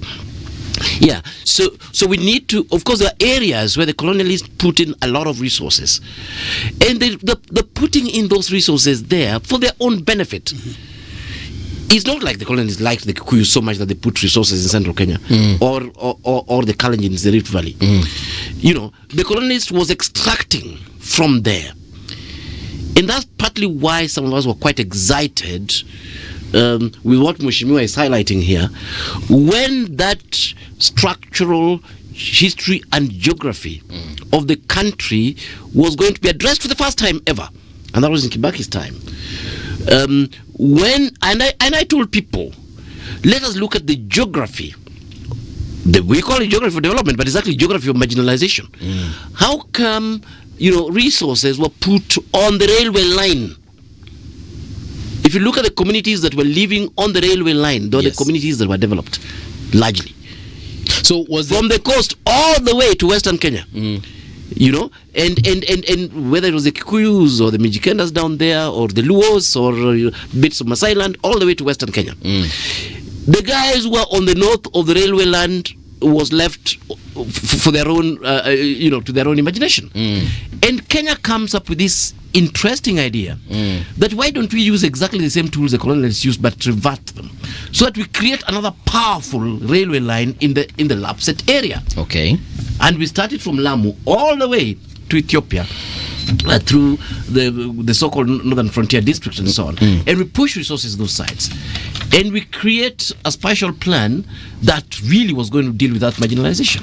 Okay. And ambitious investments that were saying, look, these will not just rival what the colonialists put in the south.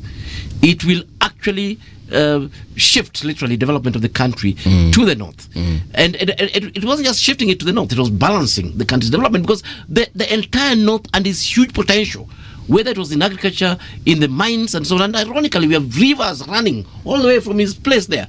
People normally think that Bandera Wajir are just some deserts. They're not. We actually have rivers there, but there's been zero investments in those areas. So this was starting to address that. Then we end up with devolution, which was the second layer of starting to address this particular matter. Okay. To say, look, let us devolve resources to all these areas. Then we go ahead and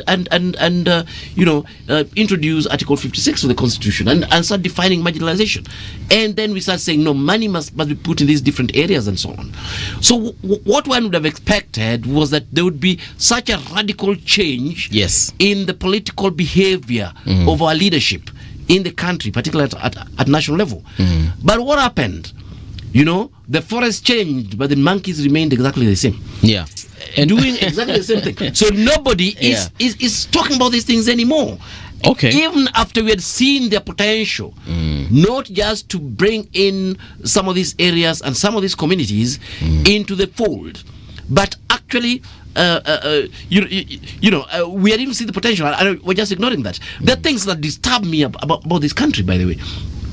They're things, they're the invisible Kenyans. Those are things that disturb me in this country. When we're negotiating political issues and political positions, it is a big five. I used to joke that Kenya has big five animals and big five communities, and then there's no difference between them. It is the Kikuyus, it's the Luos, it's the Kambas, is what the rest. You know, someday I employed a girl in my office from Burji, and nobody had ever heard of that tribe.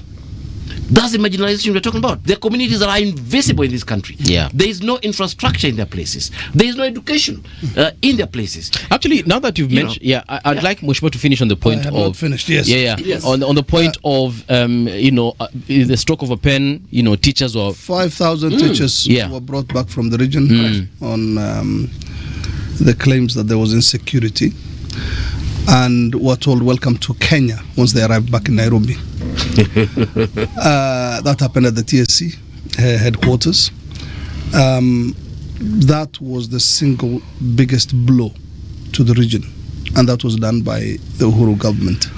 The Uhuru government also started the issue of disappearances of people, just people being taken from their house in the middle of the night and then finding themselves thrown in rivers after being killed, with no information being given to their loved ones. That was also another issue.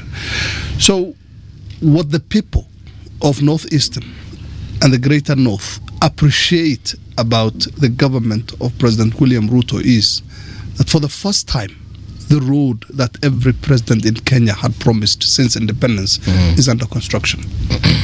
There are segments that are yet to start, but hopefully very soon we will see, machines and contractors on that stretches. But the fact that the road is actually under construction has really made many people there see that there is a huge difference between the past and the present. The other issue was the removal of vetting of IDs, which was a huge problem. We have 80-year-olds born in this country who've never taken an ID card just because of the vetting system. And young people who want to go to university but cannot because they do not have ID cards. Now, those two steps that the president has taken has really endeared him to the region. That said, however, the region is still in need of much more investment. And we're also seeing a balance, a better balance, I would say, in the way the national resource is being divvied up today more than ever before. And I'm saying this because I have a front row seat to it.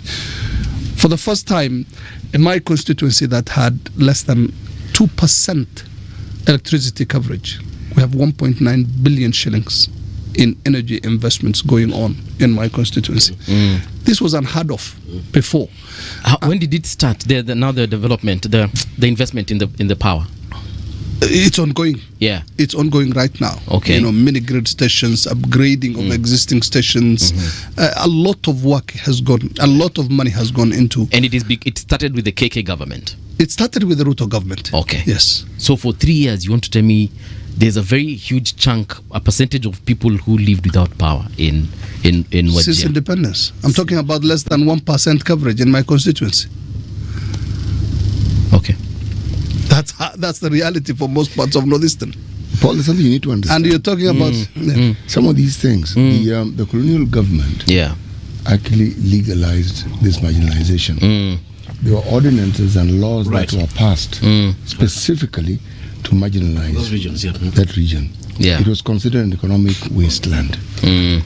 If you have the first government school being built in that entire region in 1946, it tells you just how marginalized they were. It was deliberate. It was deliberate to the point where it was. Why do you think it was called the Northern Frontier District? It was, laws were actually created to ensure that that district was like a separate part of Kenya. And you needed permissions to go into NFD. People from NFD needed permissions to come into the this rest of the country. Yes, that is what happens when you create laws. 3 separate laws were actually created to ensure that this was done. Now, the Kenyatta government did not do away with it. Correct. It should have. How do you have a citizens of a country requiring a pass to actually leave that particular place to come to the... How? Actually, Muga, beyond the colonial government. It was the Kenyatta government that laid the foundation for marginalization through Session Paper number 10 of 1965. And, curiously, it was about establishing a foundation for promote political equity, social justice, human dignity, and economic growth with equitable distribution of resources, yet forgot about completely a huge chunk, more than a third of the country, forgotten about. Mheshimiwa, he was building on what had been laid by the colonialists, beginning with the ordinance that actually created, it was called the Outlying District Ordinance of 1902. That's what started it. And then they created the Closed District Ordinance of 1926. NFD was a closed district. Then the Special District Act of 1934 just cemented it. What he did with the sectional paper was now he gave it legs. Yes, he gave it legs by pretending that they were creating something that would benefit the entire country.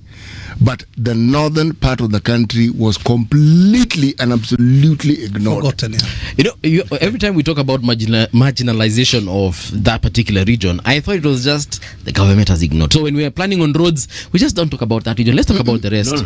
When we talk about hospitals, let's not talk about that.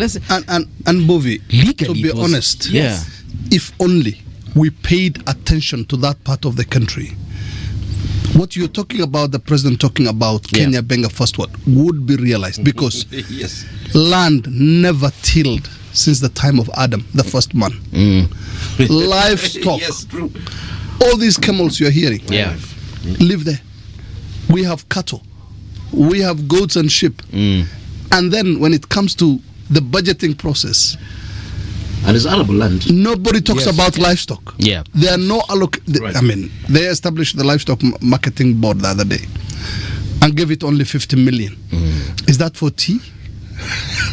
What is it for? 50 million. A board that is supposed to deal with a sector that has the potential to turn around the economy of this country.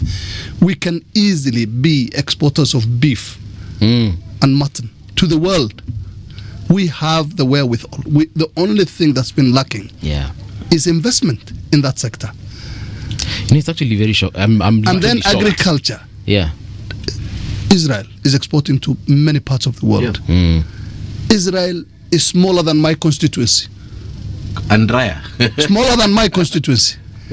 Yet is exporting to the world. And you can imagine those huge tracts of land in northern Kenya, which and the water is just down there. We're sitting on the Merti aquifer that comes all the way from Samburu, Isiolo, Wajir, and then crosses over to Somalia. This is water you can bottle at source.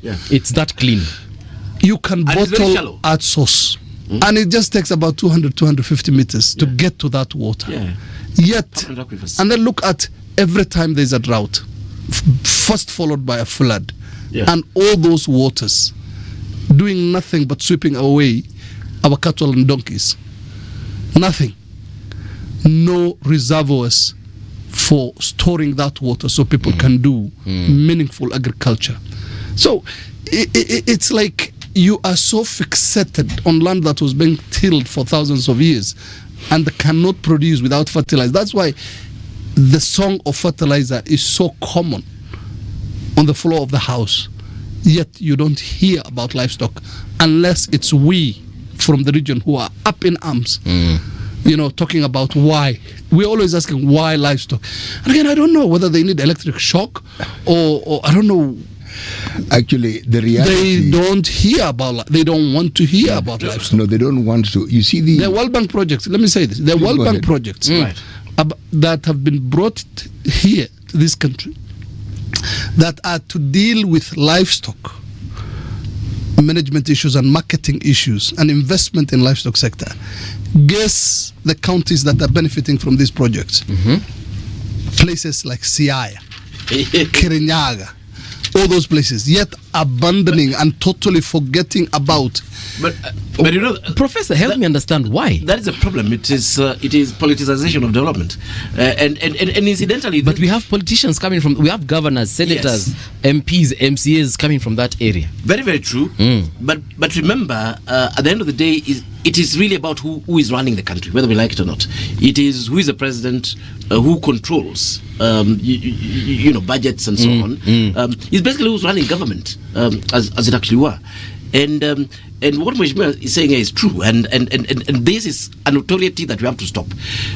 Yes, he's talking about benefiting from livestock. Now that I can flip. When the president, former President Uhuru Kenyatta, did economic stimulus, it was fisheries was being done in central Kenya, and meanwhile we have the entire Lake Victoria and we have the entire Indian Ocean. So I mean, there's some things that we really just have to call out in this country. We take these things to ridiculous levels. Yes, there's some cows and goats I see in Siaya. Yeah. But Siaya is not a cattle producing area. We are not pastoralists. We are not pastoralists at all. We know the pastoralist regions. So if we're going to develop that, we know the regions where that would happen. I have no problem when coffee is being developed in central Kenya, because it comes from there anyway in the first instance. And this is a problem that we actually had, that we politicize our development. And then the problem is that now we don't even see the potential that the country and the region has. I've spent quite a bit of my time in northern Kenya, particularly Mandera. And it's amazing, just with even before you dig into the aquifers and so on. River Dawa has water between 8 to 9 months, and it floods, and it's huge. That water requires zero imagination to just retain. Zero imagination. But why won't it happen? It's because we don't balance politics and development. It's because people are walking to State House with list of requests, and depending on who wields the power, we actually ensure that our taxes, go to those places that have been overinvested. At some point, I told some people, and I consider myself to be a non-tribalist. But I was telling somebody that the first time I did a tour in central Kenya, the whole central Kenya. Yes. I told my late dad that, look here, please ensure nobody gets into central Kenya. Because if Kenyans know what is inside there, there'll be a revolution. Really. Because there was roads to every single thing. There was power. You're talking about people not being connected. There were powers connected to cattle sheds. There was water on. In fact, some fellows were telling me that, they don't even pay for water, by the way. That if you don't switch off our water, there might be pressure. Too much pressure in the pipes. So you let it just flow. So I was like, which science is that? So my issue is very simple. We are not blaming these people, because it's a political economy, and yes, politicians must jostle for development. But it is possible.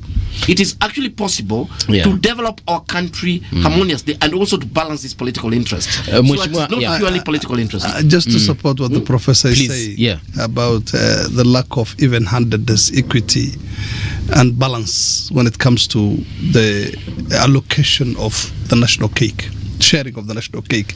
I sit on the Blue Economy, Water and Irrigation Committee in Parliament, and I couldn't understand how, because we're the ones who make the budget for those two state departments, water and irrigation and the Blue Economy and marine resources. I was like, is the policy of Kenya to give water to those who already have it? Thank you. Because the majority of the funds meant for development of water goes to areas where water. And I remember asking one of my colleagues from the other side of Kenya, what is your biggest priority when it comes to water? And he's like, how to stop wastage. So they have too much. Yeah, exactly. There's a lot of wastage of water, and that's his biggest concern. In my constituency, there are people who have never had running water for 60 years. 60 years. There are people who have not had it for 50 years, some of them 45 years. And you're talking about, out of the 7 wards in my constituency, only 3 have got potable water. The rest are drinking water that is filled with fluoride, calcium, magnesium, and all kinds of chemicals and metals. That's what we're dealing with. Yet, when it comes to putting that into consideration in the budgeting process, deliberate budget making to provide Kenyans with what they need, That doesn't happen. You said at the beginning of our conversation that there is also self-marginalization. Of course there is, by and the I will leaders. not hide that. Right. What did you mean by that? I meant, look, when devolution came to being and the constitution was promulgated, we got the chance to elect people from within us. Right. Our neighbors, people we know as governors and deputy governors and the rest of the county leadership. What we expected from the billions that was poured into the region was quick and very successful development and the resolution of some of the age-old problems the region was facing. Water, for example, is devolved. Why should I, as member of parliament, be dealing with issues of water? It is at the remit of the county government to a large extent. Health issues. Devolved. Agriculture. Devolved. Yet we have nothing to show for it because the money was taken away in sacks. The corruption thing that Mheshimiwa was talking about, really. Okay. Money is being pocketed by the people who are running the funds for the government. I'll tell you that any day. It is a problem. Any day. But Mheshimiwa, we also have oversight. MPs are in charge of oversight. Senators also are in charge of oversight. Where is your role when funds in your county are being stolen? What do you do? You oversight and you report and you follow up and you ensure that these particular individuals who are taking it in sacks at the end of the face day, the law. My oversight ends with the institutions that we have. And if the institutions we have are also cashing in on the sleaze that's being perpetrated on the fringes of, the society, the people who are supposed to be running, it's not money that you take, it's also money that you spread across to ensure that you also protect it, then balancing the books. That's what happens. So there is corruption in county governments in northern Kenya, and I'll shout that from the rooftops any day. Yes. And you think after all these decades of marginalization and the people of that area suffering, the person who is mandated with the governor, let me call him or her, in charge of this situation should be the one. Them, yes. Exactly. But you see, I don't know what you can do, because at some point I thought that we would get Mheshimiwa in Uhuru Park and shoot them. But then the problem is that you will be shooting so many innocent people. Exactly. No, not so many innocent people. I don't think that enough. What do you get from shooting me? No, I think the problem is that there will be so many others who we need to shoot. So at some point, why would you want to shoot them, Professor? To eliminate corruption. It's not them who are the problem. Exactly. That's what I'm saying. That in fact, Uhuru Park might not be enough. So that's why I gave up. That's why I gave up on that idea. Actually, it's a chicken and egg kind of story. That is why I gave up. Is it the Kenyan public perpetrating corruption, or is it the leadership perpetrating corruption? Good question. Let me tell you the truth. At some point, I had to have a fight, because there's some things I just found bizarre.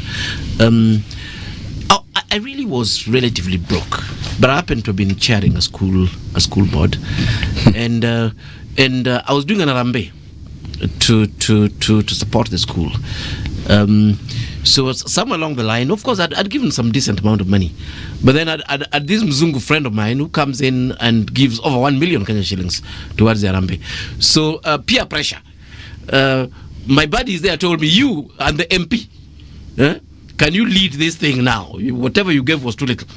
So I literally had to borrow money from my wife and children to put the money there. But to cut the long story short, as we are building, we get help from the politician. And they steal the money. I was so furious. I was like, what do you mean? You are stealing my own money, and which is going to help your brother and sister. So we are very sick in this country. We steal from the sick. That's just how bad we are. We steal whom we know. We've known them. We've known their names and their faces. We steal from our brothers and sisters whom we actually know. There's a big moral decadence in this country that, of course, even if it doesn't go, we have to speak about it. It is totally incorrect. It is totally wrong. And yes, we can shout as much as we want. The planning is okay. We can put resources where we need to put them and so on. But this whole idea that every Kenyan must steal It's noxious. We just don't see how bizarre it is. Yeah. And you know, when you're campaigning outside there, ordinary poor people steal from them. It's true. That is how bad the thing has become. You know, you give these villains some little money to share amongst themselves. The guy disappears with it. Because honesty is so... Exactly. So these are things that our leadership from the top must come back and reinforce and say, look here, really, you will not steal from people in the church. I don't know about the mosques, but I know they steal from the church. You will not steal CDF money because it's taxpayers' money. And immediately we say there is no theft. In fact, there'll be resources in this country. Then the next thing we say, let us be efficient. You know? And the third thing that I really want to say, which is stealing from ourselves. I'm so annoyed about it. You see, you run a household, but you somehow think that if you deny your wife resources, that somehow is going to be beneficial to you. That if you deny your children school fees, that it'll be how will it be beneficial for you? We only have one Kenya. There is no way that investing in Northeastern will hurt Omenya or will hurt Ruto. In fact, it will actually develop him. It's one Kenya. That's our arm. Yeah. There is no way that investing in Turkana is going to harm you. There is no way that investing at the coast will harm you. But you have this stupid idea that let's invest in the left leg. The right one, even if he's sick, it doesn't really matter. After all, I spend most of I'm right-handed. I'm left-handed. I kick or the left-footed. ball. Exactly. But when we have a pain in the tooth in this country, we all feel the pain. We know about insecurity in northern Kenya. When we have insecurity there, the whole country gets affected. It's in our interest to do that. In that same breath, when there's wealth and riches that side. When you deny education to the children exactly. in the north, you are affecting the whole country. That falls on the border of what has been until recently a largely lawless country. Then you are preparing the recruits for the hotheads that want to wreak havoc on us. Exactly. That's why investing in education, investing in developing that part of the country would act as your first line of defense.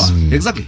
I agree. Your first line of defense. I agree. If the people are happy, they have something to lose, then they will be the first people to protect this country. Actually, what you say, and again, it's the right of the people of that it's area. The right also, it's not a favor. You're not doing them a favor. It's the right of the people of northern Kenya. Can I ask you two gentlemen a question? Go ahead. What do you think is the role of the citizenry in all this? You see, everything that people discuss regarding development begins and ends with the president. The president can't build the country. True. He can't. Very true. He can't. Very, very true. Each and every individual, irrespective of what the station is, has a responsibility. Yes, exactly. So, what is our responsibility? Because can I have a crack at that? I want you to have a crack at that. Thank you. Yeah. Look, as I said, we have a chicken and egg situation when it comes to who is waging corruption and where is it coming from. The leadership gets blamed all the time. And then again, the emphasis, as you said, on the president to do everything. He's one man. I mean, he has the machinery. He has the government in terms of the different institutions and all that. But the responsibility, as you rightly said, is on each and every one of us. Right. More than anything else, first of all, to do what is right and to obey the law. Correct. First of all. And the second thing is, there is poverty in Kenya. In some parts, it's debilitating. And in most parts, even in Nairobi, we have some of the, most despondent people when it comes to poverty. But again, do I sell myself short because I am poor? We grew up in poverty. Yes. We grew up in poverty. Garissa was largely made up of villages where the poor lived as I grew up. And we did not go out of our way to go and look for politicians and stand on their doors and beg, because that, was against the dignity of our people. But we are increasingly seeing people conditioned to seek favors and handouts from politicians. At the election, it's who pays most that wins the day. There are people who stand outside polling stations waiting to be bribed so they can cast their vote. And voting is also done along ethnic lines. When you have leaders who have emerged through this situation, and again, even when they come into office, the begging continues. You know, this is what is fueling some of the corruption that you've seen. People want to stay in power for long, and they know that if they don't have the money to give to the masses, they're not going to make it. And that is why you see a lot of pilfering with state resources and people clamoring to grab more and more and more, because that has become our national culture. And I say this because I've not only seen it from outside, I've also seen it from inside. As a journalist, it's one of the most, the biggest critics of politicians and all these things. Now that I am inside and I'm seeing it from inside, I sort of sympathize with those who think, to a certain extent, sympathize, that this is how they have to, because that is how the game is being played by the public. So what we need to do is just stand back and look at what we will have to gain from leadership with integrity, people who are honest, who would look after state and public resources, people who are more about developing the people they represent. That cannot be achieved by voting through ethnic lines. That cannot be achieved by getting induced. So politics with integrity and the public have a lot to offer in ensuring this kind of situation prevails in this country. You cannot just blame 349 members of parliament and senators and leave almost 50 million Kenyans, unscathed when it comes to sharing the blame. That's what I would say. Prof. I actually agree with you. Yes, we talk about, and I agree with Mheshimiwa 100%. We talk about the presidency because I think it's the most visible or whatever it is. But however, society is organized. That we have different spaces of power, including this space we are in. There's power that you actually have here in this station. Yes. That ordinary citizen outside that doesn't have. We have the media. We have the universities. We have political parties. We have women groups. We have churches. We have all sorts of spaces with different degrees of powers. We have the academy. I keep forgetting about them actually. One of the biggest letdown, even beyond the president, are our universities and so on. If you look at all these things that are being practiced all over the world and being analyzed, those things have been analyzed by largely academic institutions and media. They're the ones who are normally at the forefront there. We don't expect the president to be the thinker, to be the analyst, to be the planner and so on. After all, being in the universities, we know the records of some of these people. So we expect that other sectors of society would support them accordingly. But I want to speak to just two things. We also have professionals in this whole thing of different formations. The guys are just quiet. Doctors are quiet. Things are going wrong in the medical field. How am I meant to know? Mimi ni mtu wa mjengo. How do I know what's happening in the medical field? But the doctors are quiet. They expect the president to do something about it. How do I know what's happening in construction? If the architects and the engineers and so on are quiet, how do I know that there's a haste in the roads and so on? If the engineers, they are quiet, how do I know that the economy of Kenya is not running the correct way? If the financial analysts, the economists and so on, and there are many, are all quiet. So I agree with Mheshimiwa here that we need to step up to the plate as a community, and we need to start taking that responsibility, individually. Let me tell you two very simple but illustrative cases. Okay. A student comes to me. This student had not done any of their thesis, and the student tells me that, look here, Professor, I know you're the one who's doing the marks. The student had not, his work was not passing level. So he said, look, I've been around here for quite some time. And I know you can help me. Just get 40%. That's all I need. And then I just need to get the threshold. Then I leave this place. So I asked the guy that, so is this your idea or is it supported by your parents?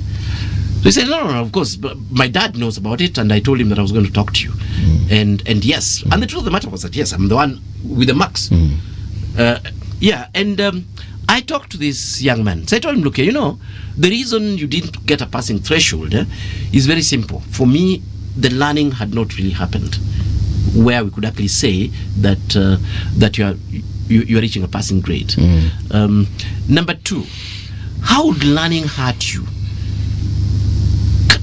If you learned, how would it hurt you? What harm would it cause What harm would it cause you? If you actually went through the process. If you went through the process. Number three, I am the one in charge of it. So I can even help you go through the process. I've not refused to help you go through the process. How much longer will it take you to be able to complete that particular process? So look here, I'm willing to even help you during the holidays to work on your thesis and bring it to a point where it passes. And I was honest, I was available, really. And I'm a very good reader. Reading one student thesis is nothing to me.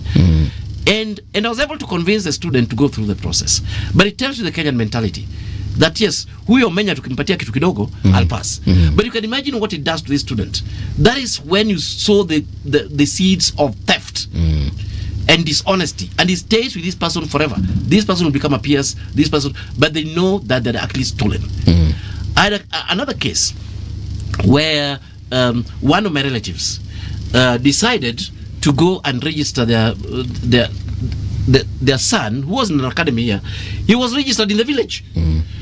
It's only that the guy's wife had some sense, so said, let's talk to professor. I think he knew that I was going to stop it. So why did he register the child in the village? So that he could get the village quota to go to the national to go for national schools. Because in the academy they were going to get like 50 A's, because in the academy also they have other ways of it happens passing. a lot. That happens a great deal. So then they register this guy in Imbo, so that he can take the space of the poor kids in Imbo there who don't even have a classroom. So again, I sat down with him. I told him, look here, I know this boy, and I think this boy is quite sharp. Of course, the boy will end up going to national school because he sat exams where he didn't learn and took that, whatever. But what you've done is that the boy would never get to know whether he had the ability to pass exams or not, or whether he got this opportunity because he stole from the poor, literally. So don't let the boy stay where he is. We have networks. Mtiani kisha toka, we shall make phone calls if at all the boy is not admitted. But let me tell you, that boy sat in a private school, was admitted to Mangu High School directly without anybody's intervention. And as we are talking, the boy is a professional. He's very happy, and his own brains got him where he is. He did not have to cheat the system. My point is that the main things that can be done, the problem we have is simply a problem of ethics. Shortcuts. It's shortcuts. It is this thing where we basically want to steal from each other. Is that the problem, or is that the manifestation of the problem? It is, of course, it's a manifestation. It's a manifest. Like we're saying, this thing manifests itself in all sorts of different ways. And that's what I was saying. There's something happening in the media in a particular way. There's something happening in families in a particular. But then we normalize these things instead of saying no. Why do we normalize these things? Because of that same story of this young man. Because it has been because the law of the jungle exactly applies to our lives. You see people doing those things and succeeding. That's a problem. People speak of corruption as though it's a problem. Corruption is not a problem. Corruption is a consequence. The problem is impunity.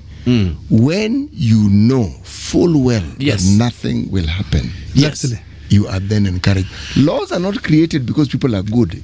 True. Laws are created because of the understanding that inherent human nature is exactly what we're discussing here. Yes. Now, fidelity to the law, that's where the example of leadership comes in. Exactly. But laws work because we all have an understanding. Correct. An agreement which we haven't written that will abide by it. Correct. That's how laws work. Exactly. Now, the moment we go against that understanding, and if we go against it you want to say something? And remember, CT, I'm just adding to what you're saying there. Yes. Laws are not meant for our convenience. No.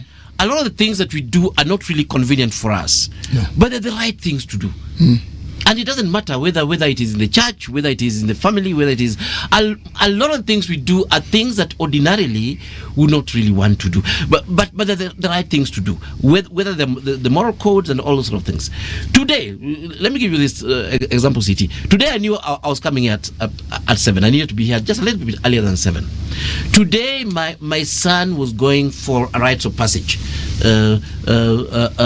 event that was to start. I mean, to be dropped at 7:30. At 7:30, I'd made the decision that I'll drop him myself. My wife was not to be the one to drop him. What did I do?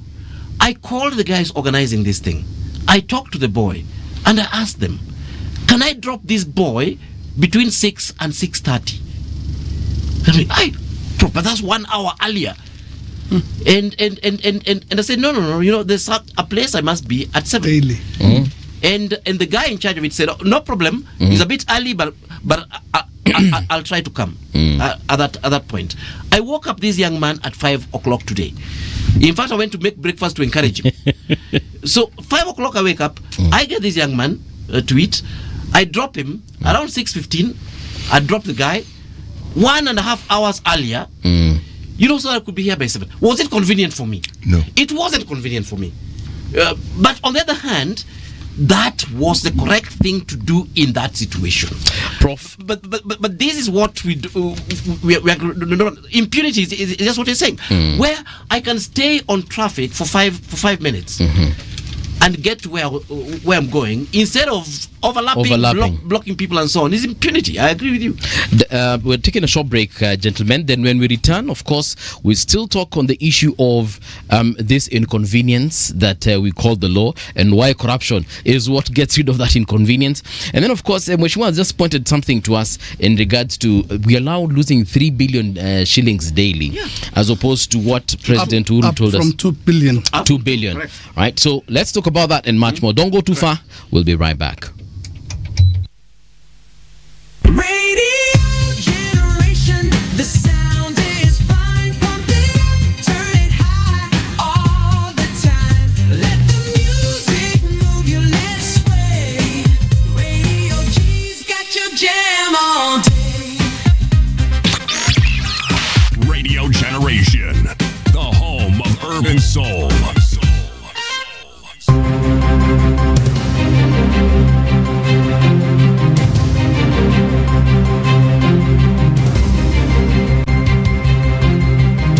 This is the Radio Generation News. Good morning, I'm Winnie Maganga. Health Cabinet Secretary Eden Duale has dismissed claims that Kenya will share citizens' personal medical records with the United States under the newly signed Kenya-US Health Cooperation Framework. In a statement on Sunday, Duale said the pact only allows the exchange of aggregated health data, stressing that no personal identifiers or individual medical files will be accessible to the U.S. government. The 7-year agreement has sparked public concern over the type of information that will be shared. Nakada has dismantled what officials describe as one of Naivasha's largest and most sophisticated alcohol counterfeiting networks following a coordinated weekend operation. The crackdown, executed across 3 establishments within the town, brought together officers from Nakada, the Kenya Revenue Authority, the National Police Service, and the National Government Administration officers. The targeted outlets were under suspicion for manufacturing, distributing, and selling counterfeit alcohol beverages. During the operation, 3 suspects were arrested and are expected to face charges in court. We take this opportunity to warn members of the public to be on the lookout and to share information with us in case they suspect that what is being sold is not up to standard. It is incumbent upon any member of the public who is consuming any form of alcohol to make sure that whatever they consume does not impact negatively on their health. So we want them to take caution, we want them to be on the lookout, and we want them to share information with us should they come across anybody who's carrying out any unscrupulous business. Kenya will host the Silent Warrior 2025 conference from today to Thursday in Nairobi. The Kenya Defence Forces says delegations from more than 65 countries will attend the high-level Special Operations Forces meeting aimed at boosting cooperation among African SOF units and enhancing global cooperation against emerging security threats. KDF said the conference aims to refine regional preparedness and operational capabilities. The United Opposition has downplayed claims of division among its ranks. This as government-aligned politicians dismiss claims by the opposition that the National Dialogue Committee report is not being implemented. Wiper leader Kalonzo Musyoka and former DP Rigathi Gachagua called on the ODM party to join them, saying there is a plot by the state to diminish the party's strength in the country. We're not the type of people to just wake up and dismiss and throw people out and call them names. And yesterday, even the ODM fraternity said, before our brother Raila Odinga rested, he used to tell them, don't attack Kalonzo, don't attack Kalonzo, because he knew where we had come from. And we can see efforts to finish ODM. And it's not good for our democracy. So we want to ask ODM members to be careful. A fire at a popular nightclub in India's coastal region of Goa has killed 25 people, local officials say. Police had initially thought a gas cylinder in the Bridge nightclub's kitchen exploded, but the region's chief minister said on Sunday this had been ruled out, that the indoor fireworks were now thought to be the cause of the blaze. The venue, located near Popular Beach, was packed with revelers who had come to listen to a Bollywood DJ. And that's the truth on Radio Generation. Good morning, I'm Winnie Maganga.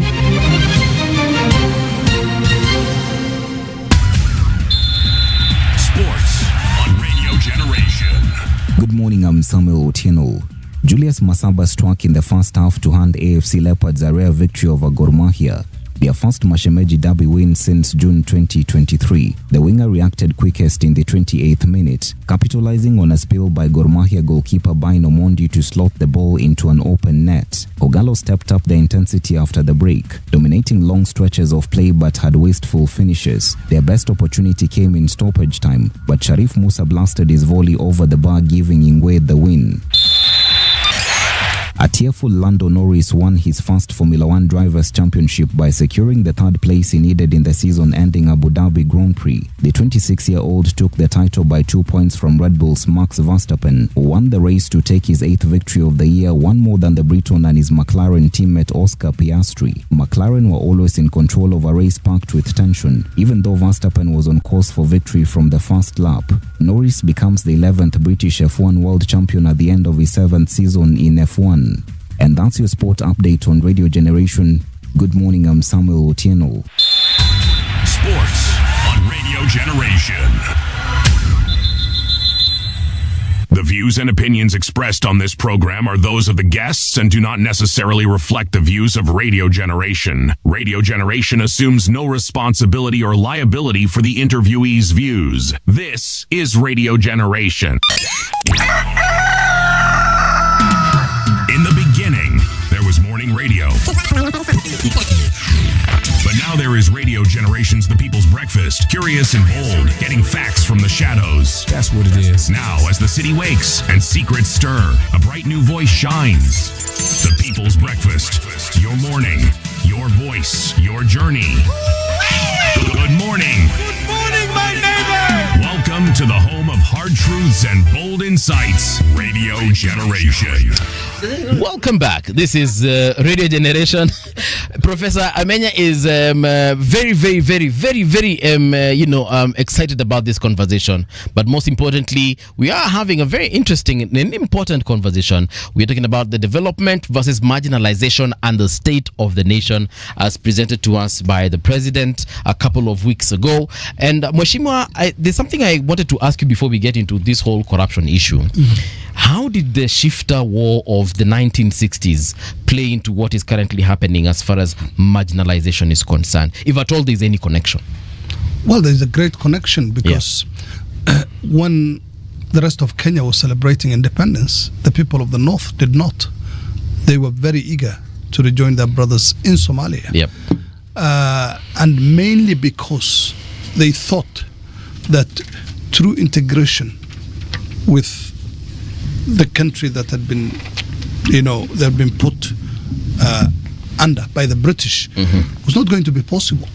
They saw it, that look, we're better off with the people who, we look alike. Yes, we can understand each other than big government from far away Nairobi. Okay. And they started the clamor, of course, with the tacit support of the Somali Republic, which of course had gotten independence before Kenya. Arms were supplied from Somalia. There was a lot of political support from that end, and it was the policy of the then government of Somalia to reclaim the lands it had lost. When the British and the Italians had hived off chunks of land, given them to Ethiopia, and the French Somaliland, which was then Djibouti of today. Okay. So that Shifta war, as it was known, Shifta is Amharic for bandit. Okay. So this is something probably that was gotten from Haile Selassie because of his close friendship with Mzee Jomo Kenyatta. And what followed was the scorched earth policy that the Kenyatta government visited upon the people.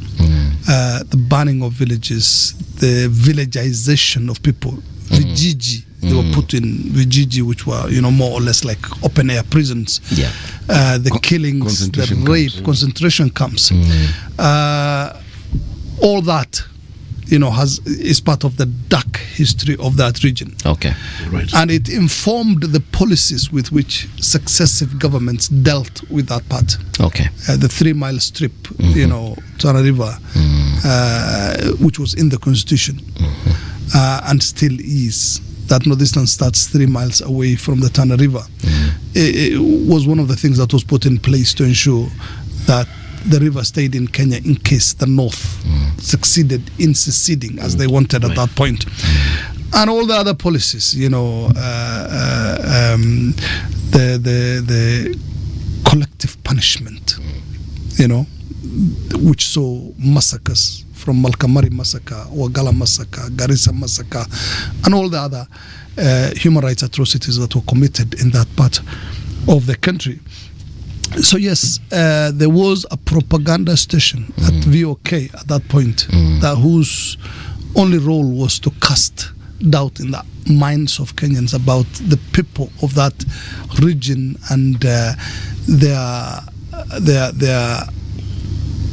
patriotism, to casting doubts on everything they were about.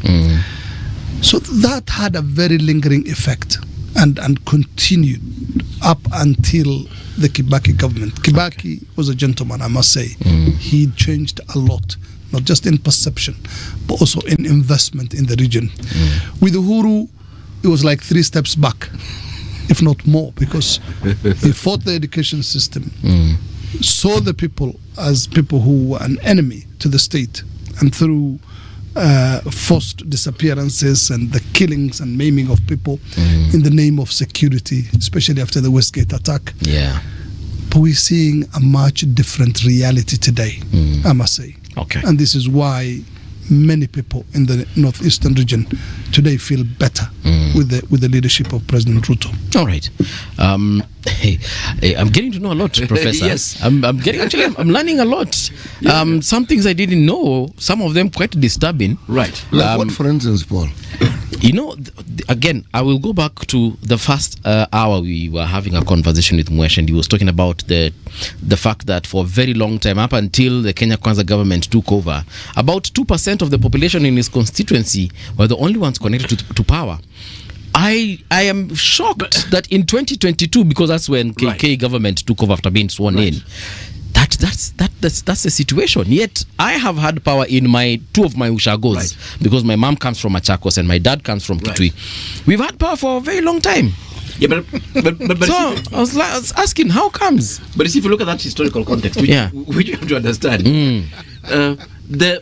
the governments of the day. In fact, as part of the history there, basically there were different regulations that were put in place during the Shifter War to govern northern Kenya, and they were not easy regulations. Of course, there were curfews that were put in place. Concentration camps were introduced. Concentration camps are not for development. Concentration camps for the opposite is exactly for the opposite reason. By another name. Exactly for subjugation. That's what it's purpose for. Subjugation. You can imagine. I think it's difficult for people to visualize these concentration camps, but basically you concentrate humans in a small space and have security forces, basically around those spaces so that they don't get out. These guys are pastoralists; they need to roam, So even that bit of pastoralism basically just died. And new regulations are being put. When are these things being put in 1966? Yeah. Is they're being put in 1966. They didn't change in Kenyatta's time at all. In fact, I think around after Moi had come in, those early days, there was another threat. I don't remember what threat it was, but I remember the military flying to northern Kenya. To sort of show might that should there be any attempts at Kenyan territory. So my point is that we end up with this continuum that then is not stopped, in a systematic way. So of course the Moi regime continues with some of the treats, the so-called NFD. He said Nyayo. Exactly. He was following the footprints of the Nyayo regime. They continue with the same bit. So that was saying that as a country, it is just the other day that the mindset changed, where we're saying no, we have to deal with security anyway, just like any country must deal with security around its borders. But this is our place, and the only way it will shift is through development. And of course we entrench some of these things now in our constitution, including those things we're talking about: the education, the basic services, and so on. Protecting these areas, recognizing them as marginalized, putting resources outside there. And then of course I always make reference to the LAPSET development and the National Spatial Plan, where now as a country for the first time we're saying no, this region represents our biggest potential, for the next hundreds of years. How far have we gone with that project, Professor? And that's my disappointment. That is my disappointment with the route of government, because as far as I'm concerned, government can do whatever government needs to do, and it's very important, and we can get a bit of taxpayers' money up there and so on. But I feel pained personally because the thinking behind LAPSET from a spatial and economic plan was mind-blowing. It was very sound. Exactly, and totally sound. We're saying we're going now we're starting in Lamu with a proper port whose capacity cannot, in fact, it'll never fill up like the Mombasa port. It's limitless, literally, and it's deep sea port. Not even Durban will compete in terms of that potential. Meanwhile, and then we're saying, fine, we'll be having these other towns that are also centers of logistics, like in Isiolo and so on, and then we'll be connecting, to Ethiopia, and then get open up this huge livestock market, outside to the Gulf region and so on, and enable this to happen, in a very meticulous way. Coincidentally, because I think God also likes good intentions. As we're having these intentions, then oil is found in Turkana, and there's oil. Then water is there. Then we are thinking about the largest potential farms we can actually have in this country. As it is, people live in plots in central Kenya, they live in plots in western Kenya, they live in plots in Kisii. Plots! This is farmland. It is 50 by 100 and people pretend to be farming. So the only place where we could get hundreds of acres for farmland again was in the north. So for me, honestly, if I was running this country, one of the things that I would move quite quickly with is the LAPSET idea, and start offering leadership and unlocking everything from regional cooperation to the different components, be it rail, be it the pipeline for oil, be it Prof, the opening of Lamu. Why do you think this LAPSET thing hasn't moved? Two things. Well, okay, 2 or 3 things. You see, LAPSET, number one, is not easy. in the sense that it requires a bit of government investment there. Number two, LAPSSET is very, very huge, generally. So again, it requires that big investment is brought in, and that type of investment is very, very difficult to control and corrupt, because it's almost like a government, as it actually were. The sort of monies that are being looked at for sections of LAPSSET are running into trillions of Kenya shillings. And I know for a fact that there are very many investors who want to get in there.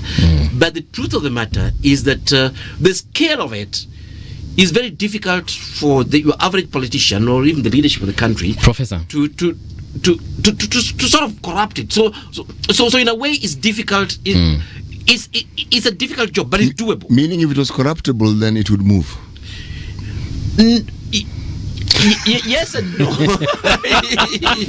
Gentlemen, Mheshimiwa, do you want to talk about the LAPSSET? I mean, look, I think the project is still going on. It's going on. In some parts, it's still going on. And the decision to make the entire road tarmac, I think, has really given a boost to the project. Right. Because at first, some sections of it were not tarmacked. And that would have been a very big... because, again, with all the flooding and all the... wouldn't have been long lasting. I think it opens up a section of the country that really needed to be opened up. Correct. And where so many things that can be exported can be found, particularly livestock. Correct. And it's a great idea. Correct. It's just the implementation, which is very slow process.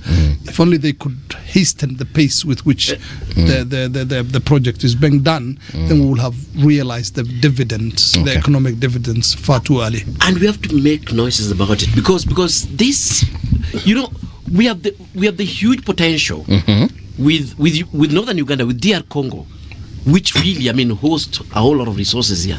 With Cameroon, LAPSSET connects us. Landlocked. Exactly. And they're actually landlocked, so they need us. LAPSSET basically connects Indian Ocean across to Atlantic Ocean on the other side. It is one of the most powerful logistical corridors in the entire continent. That's number one. But the second thing that people don't realize about LAPSSET is that it is also the corridor that, thanks to historical reasons, we've not had what do you call them? Predators. Predators, yes. Yeah, we've not had guys stealing from there. If you look at the Lobito one in Angola, the Americans took it over donkey years. Most of those corridors were taken over as logistical corridors and for exploitation. LAPSSET is the least exploited corridor. So even for our own sovereignty, LAPSSET is actually one of the best places to develop, for the simple reason that we don't actually have these predatory foreign powers lingering around to do it. So that's why I think whatever we do, the LAPSSET dream must not actually stop, and is not just for the benefit of Northeastern. I look at LAPSSET as basically going back to the colonialist and saying, you built the Northern Rail to exploit Uganda. Through Ibeaco, Imperial British East African Company. Now we have an African company, and we're doing the North and see what you can do for our people for economic development. And LAPSSET is also crucial to intra-African trade. Exactly. The trade between African countries has been lackluster and not much to write home about. But with LAPSSET and this kind of infrastructure projects linking up African countries, then it makes trade between these countries even more possible. One of the abiding problems that we have with intra-Africa trade is logistics. It's expensive to do business. There you go. Now, LAPSSET, if you talk about the dream and the vision the president has about Kenya being a first world country, that particular project should actually be his focus. Exactly. Because with that focus, given what we do with Uganda, being our largest trading partner, we'll be able to do that with Ethiopia, and we'll move on to what you call Central Africa, and that will connect us to West Africa. Exactly. And it's interesting that you're saying that, because just the other day, I think that was like 2 or 3 weeks ago, we're getting this disturbing data that is basically you bring in goods from the US to the port of Mombasa, and getting them from the port of Mombasa to Uganda, just our neighbor here, costs you almost 2,000 times. That's how ridiculous the thing is. It is that ridiculous.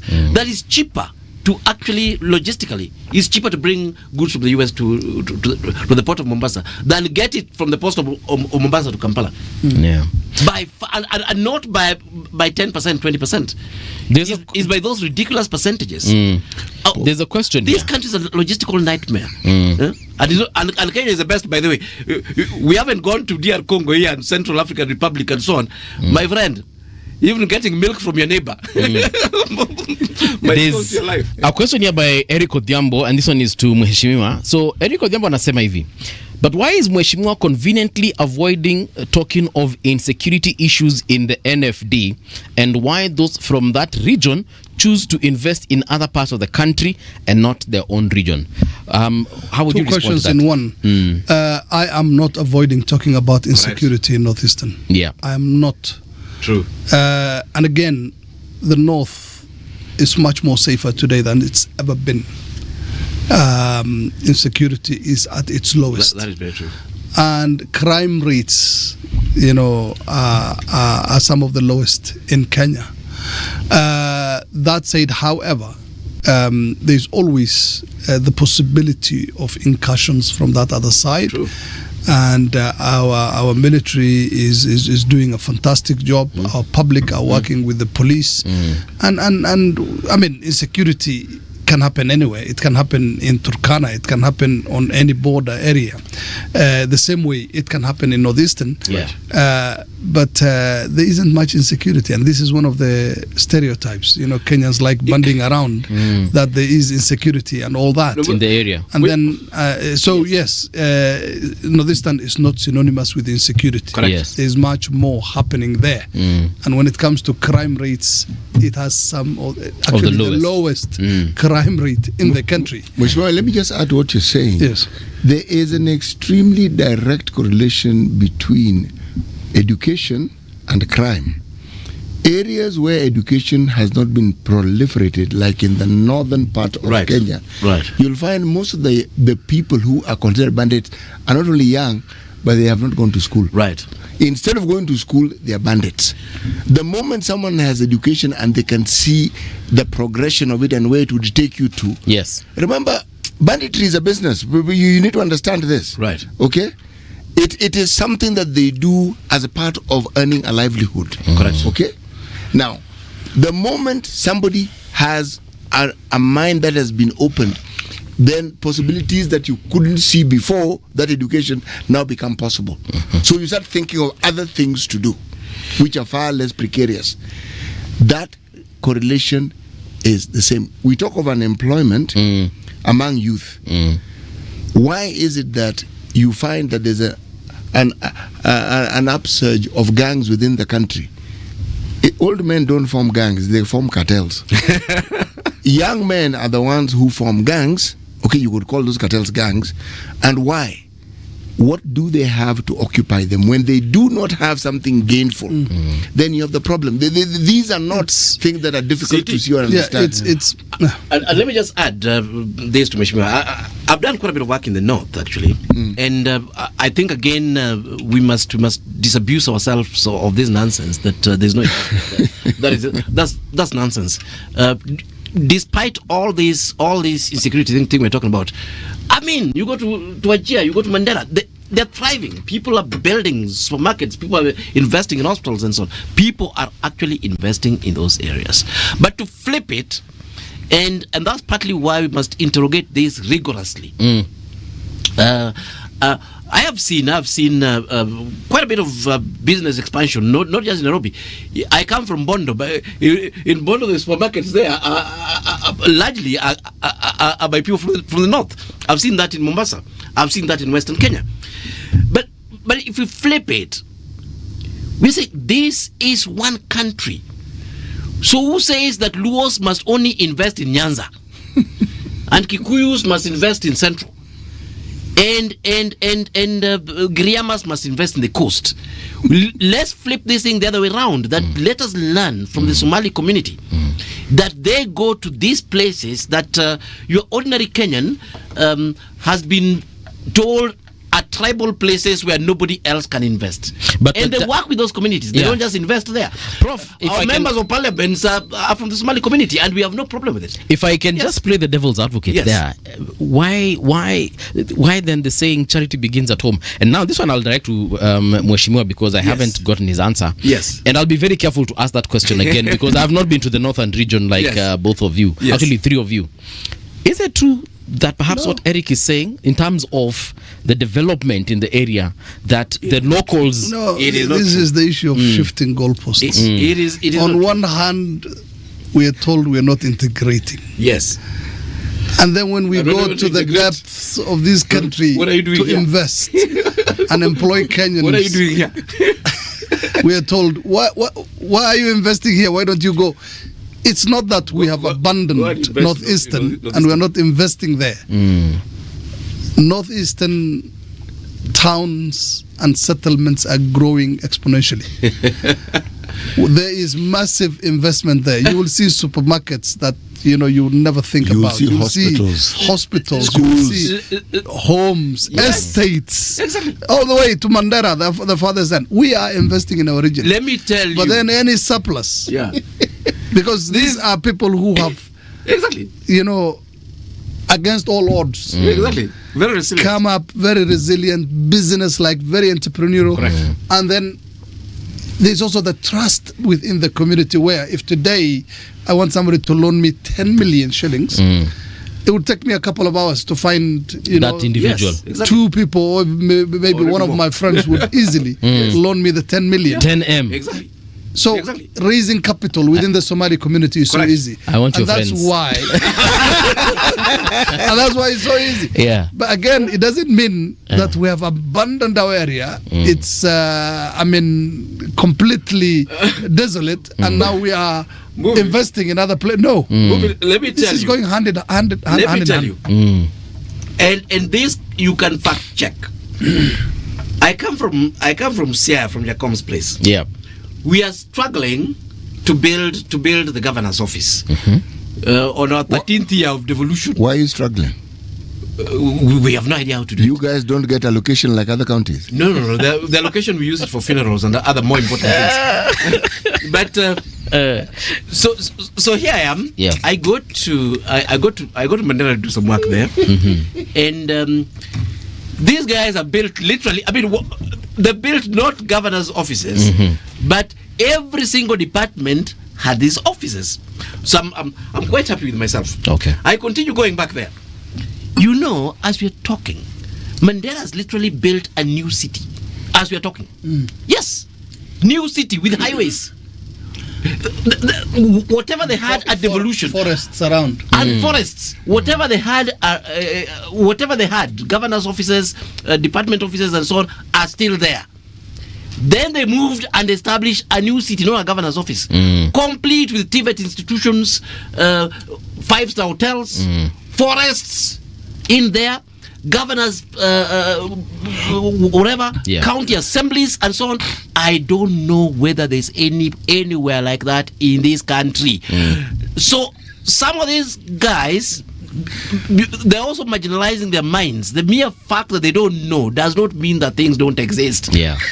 You can sit there and keep quarreling because you think that the little petrol station in Gidakaine is your only claim to fame, and then you are there fighting the person who brought it, and you didn't even have paraffin, and then you imagine that because the person has brought a petrol station there is doing nothing in their places. I invite Kenyans to go to Wajir, and to go to Mandela and to go to these places. Right. Those are the only places where you see the impact of devolution.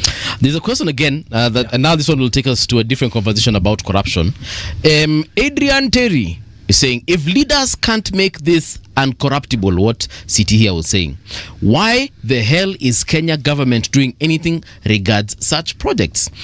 And I'll connect it to what is on the front page of the Star here about Kenyans losing 3 billion daily to corruption in state tenders, according to a report. And this story is on page 4 and 5 of the Star. Muhesh, there's Abdullahi Alas has just texted me because he's listening to our conversation, and he's talking about the fact that members of parliament are very corrupt. And I remember even the president at one point did say it. So it looks like there's a situation here about corruption that everyone seems to talk about it, but no one is pointing a specific finger to anyone, because even the president was challenged and was asked, nani anafanya kitu na hakusema. So where exactly, how exactly did we move from losing 2 billion a day to 3 billion in the KK government? And what would you say is Parliament's role in this problem? Well, look, Parliament has the responsibility of oversight. But Parliament, yes, oversight, and then also creating the laws that are supposed to stop this kind of pilfering into state resources. And I think most of that has been done. I sit at the Public Accounts Committee, and we depend on the Auditor General's report. We recommend people to be sanctioned. We recommend people to be prosecuted. But that goes to other institutions. We don't have those rights. We don't have the power to sanction. We don't have the power to prosecute. And somewhere along the way, things get lost. But you have the power to make the laws that will actually give you the power. Yeah, the laws are there. Yeah. The laws are there. Right now, I'm working on a motion that hopefully it will pass, hopefully, to make corruption a capital offense. Because where it is at right now is so untenable that we will be chopping this country small. Look at losing 3 billion shillings a day. 3 billion can light up the entire Wajir South. I mean, and that's from one day of corruption. Yes, one day of corruption can light up the entire Wajir South. Or can build, roads leading to many parts of the constituency. I mean, we cannot afford to lose this. And again, this simplistic, argument that MPs are corrupt. As I said, yes, in every institution. Again, this is a corrupt nation. Let's take it. Corruption is our national culture as we speak right now. It's a growth industry. Yeah. Every Kenyan has the potential to be corrupt if given the opportunity. That's what I believe. Because that is what monkey sees, monkey do. We see people doing it and we want to do that. And it becomes very difficult. The situation becomes even more difficult. I am not defending the indefensible. Yes, there is corruption in Parliament. I'm not going to deny that. But the whole political situation becomes so untenable, so unhealthy for those who want to lead an honest life. For instance, when you say that you have a bill, it's a bill, right? It's a bill. It's a bill in Parliament, and meant to make corruption a capital offence. Yes. What would that mean in terms of consequences of individuals caught up in life corruption? Imprisonment. Yes. We don't kill people, do we? No, we don't. Oh, okay. We don't. Life imprisonment, more sanctions, stiffer sentences for people found guilty of corruption. Because right now, as it is, the penal code, it's not as tough as it should be. Yeah. Is the political goodwill there for such a bill to pass? Nope. Again, on the political goodwill, the jury is still out. In the maandamano last year, the Gen Z protest, as we like to call it, one of the biggest issues also that the young people were agitating for is the fact that they want the power to be able to recall their MPs. And from IBC, what we understand is that there is no legal framework. I really can't remember the words that Erastus Ethicon used, but he was saying that, it's very difficult for that to happen. The threshold is just out of, Yet we have members of parliament that some Kenyans would be unhappy with and perhaps would like to recall. And then again, we go back to you having the power to legislate and make it easier for Kenyans to be able to recall their MPs. What would it take to have that kind of bill in parliament, or and even get it to a point where it is passed if indeed MPs are honest in what they do? Are you asking that? I am asking it. Because you are the individuals who are supposed to legislate for us to be able to exercise that particular right once it is given to us in the Constitution. Yeah. As I said, again, it's now our national culture. Right. And everybody eats where they work. That's how it goes. Yes, as you said, if Parliament was honest, we would have a situation where these things become possible. And I think the responsibility should be felt in such a way that if the people of Wajir South today wanted to recall me, I should make it possible for them, because if I am not doing the job I'm supposed to do, if I'm working against the interests of my people, if I am not functioning and leading them the way because they've already bestowed their trust in me and confidence in me, I think it's only fair that we give them that leeway, so that if they feel unhappy, and that's why it is in the Constitution, that right to recall your leader. But again, when you look at the conditions for achieving that, then it just becomes, it's impossible. A daunting task. Right. We need to make these things easy for the people. But again, we're not going to have, under the current prevailing circumstances. I think I'll just leave it at that. What is the role of the citizens of this country in setting right all these things we keep talking about endlessly? Because it's either the president who is blamed, Parliament is blamed, Parliament as in the National Assembly and the Senate, and then the backlash is, but we come from you people, so we are in this together whether we like it or not. I would, Citi, I would look, it's the way our politics It is our politics, because we've created it that way. Yes. You know why I keep going back to this one question? The public seems not to want to take responsibility for what they should do. They prefer to blame it on others, and yet it's laziness. But you see, Citi, Professor, if you would allow me, please. Look, it's laziness on the part of the Kenyan public. Is it laziness, really? Well, for lack of a better word, I'm calling it laziness, because what they're doing is they want to continue doing what they are doing and expect different results. You cannot elect people on ethnic basis and expect them to lead you well.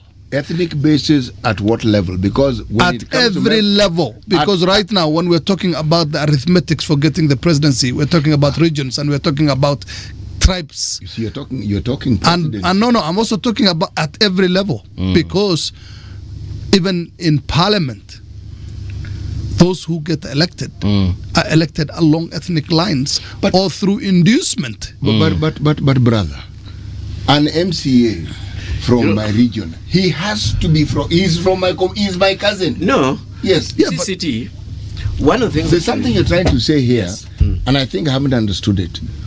Please explain. What are you saying? Look, when leaders, I'll put it another way, when leaders are elected on principles, on their integrity, on their track record, on what they have achieved in their past lives, because they don't come out of the ground that moment when they're seeking re-election.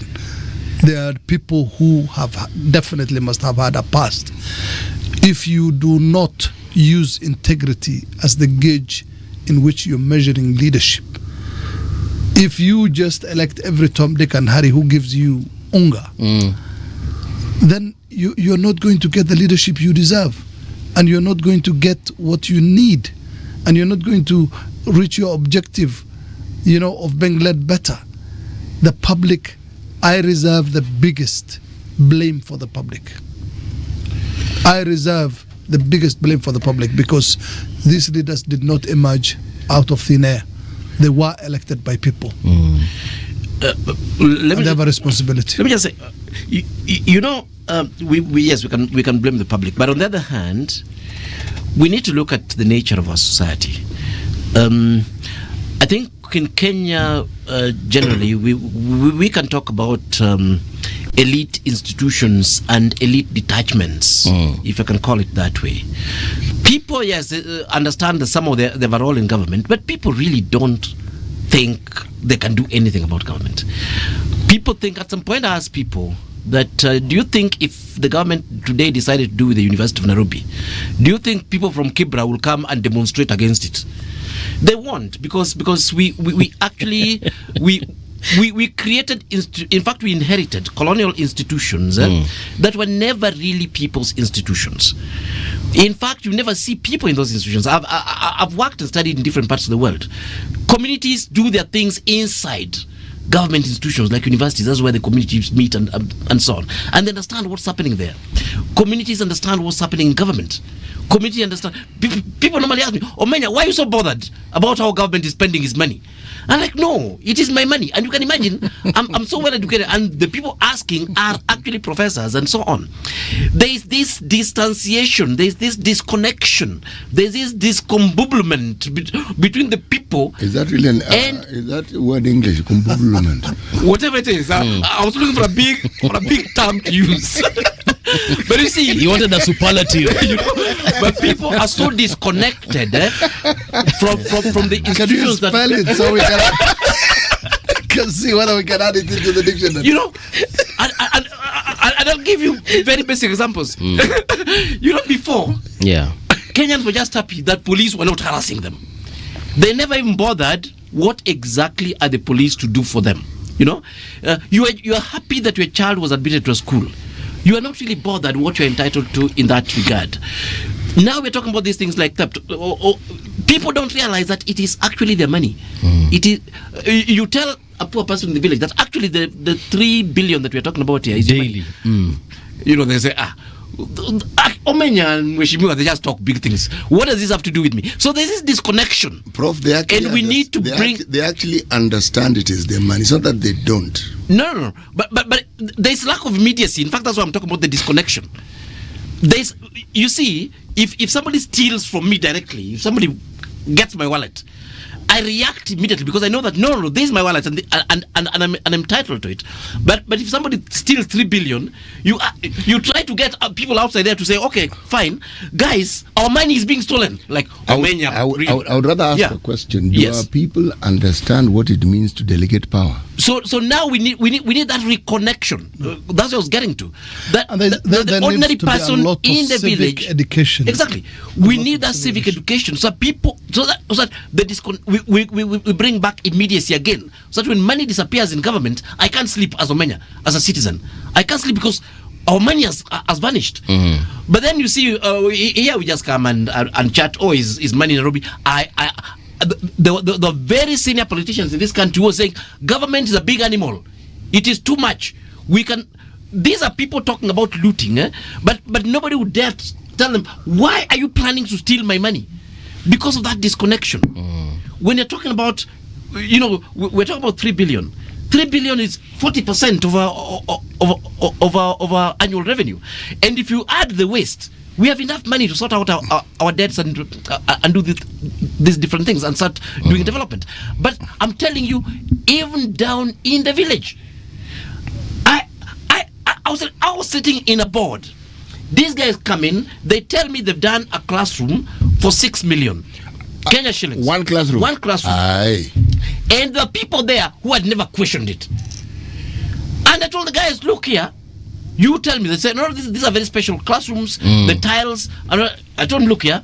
A single classroom for 6 million. Yes, let us do That's calculations. A whole school. I built a whole school with that. Exactly. Let us do calculations. Our classroom is 1 million or less. You can do a whole whatever. The first room is the only one which has 4 walls. But then the others next to it have 3 walls. Yes. This is a school whose principal has a PhD, whose chair of the board is an engineer. And I say, why couldn't they just stop and ask this guy, why are you stealing our money? Maybe they've never visualized 6 million. No, they understand. An engineer who has been a former PS has never visualized 6 million. Okay. And when you put it that way and now, a principal who has a PhD has never visualized 6 million. No, the thing is, we just look the other way. We just look the other way, and in fact, ask the guy to build for us another classroom for 6 million. Because of that abstraction, because of that disconnection, because they say, after all, that money will be stolen. So as long as it's being used to do something in our place, I'll look the other side. But this is what I'm saying. Kenyans, we are so disconnected from our realities that when things are happening outside there, be it exaggerated salaries, we don't bother because it doesn't affect me. Yeah. When money is being stolen somewhere else, it doesn't bother me, and so on. When bribery is being done by politicians. Prof, you're describing. But you are describing. Bribery needs two people. Exactly. Yes. The giver and the taker. Yeah, Yes. but what I'm saying is that we've normalized the abnormal, and then we've distanced ourselves. You're not realizing that this is actually our money, and that's why I was using that example. Yeah. When a thug comes and takes the money directly from you, there's immediacy, there's connection with that money. But when is money for CDF that is stolen, when it is money for building local roads that is stolen, somehow people distance themselves. It's a disassociation. Exactly. But how much of this corruption, Yes, at the leadership level, is conditioned by the demands of the public? Same. That's my question. You know you have spoken like a true politician. Yeah. Because no, I'm not. Mheshimiwa is my friend, so he will understand where I'm coming from and why I'm saying he's spoken like a true politician. Politicians are the only people in this country who have the ability to look at the truth for what it is and then shift it in a manner that paints him in a good light. Yes. No. It was a wholehearted discussion, honestly. Because I face it on a daily basis. But Prof, when handouts are more treasured than development, and I'm talking about life-saving development. City, let me say this. I'm itching to say this. I don't disagree with you, but please say it. Exactly. When development ceases to have the importance it should have to our people, when handouts are more desired than development, when leaders who have gone out of their way to develop their constituencies, their wards, are removed at the ballot because somebody else ended up better handouts, outspending them. That is the kind of politics we have. So you would not. Look, I am never going to justify. I'm never going to justify people who go corrupt because that is what the public needs. But again, we are not going to have the right kind of leadership if we continue on this trajectory. And it's time to go back to the drawing boards when it comes to our political culture. See, I was saying that is inconvenient. Yeah. These things that you want to do, not just for the politicians, these things are inconvenient, but you have to do them. Prof, I want to get into a different conversation. We have about 9 minutes before the end of the show, and it's on the issue of the privatization bill. Recently, it got a couple of people, someone in trouble actually, that is Honorable Robert Mbui. He was kicked out of Parliament because of the situation that brought about the debate. First of all, what are your thoughts on the Privatization Act? It depends on how it's implemented and which... Did you vote on it? Yes, I did. Okay. Yeah, I voted for it because in the scheme of things, in this.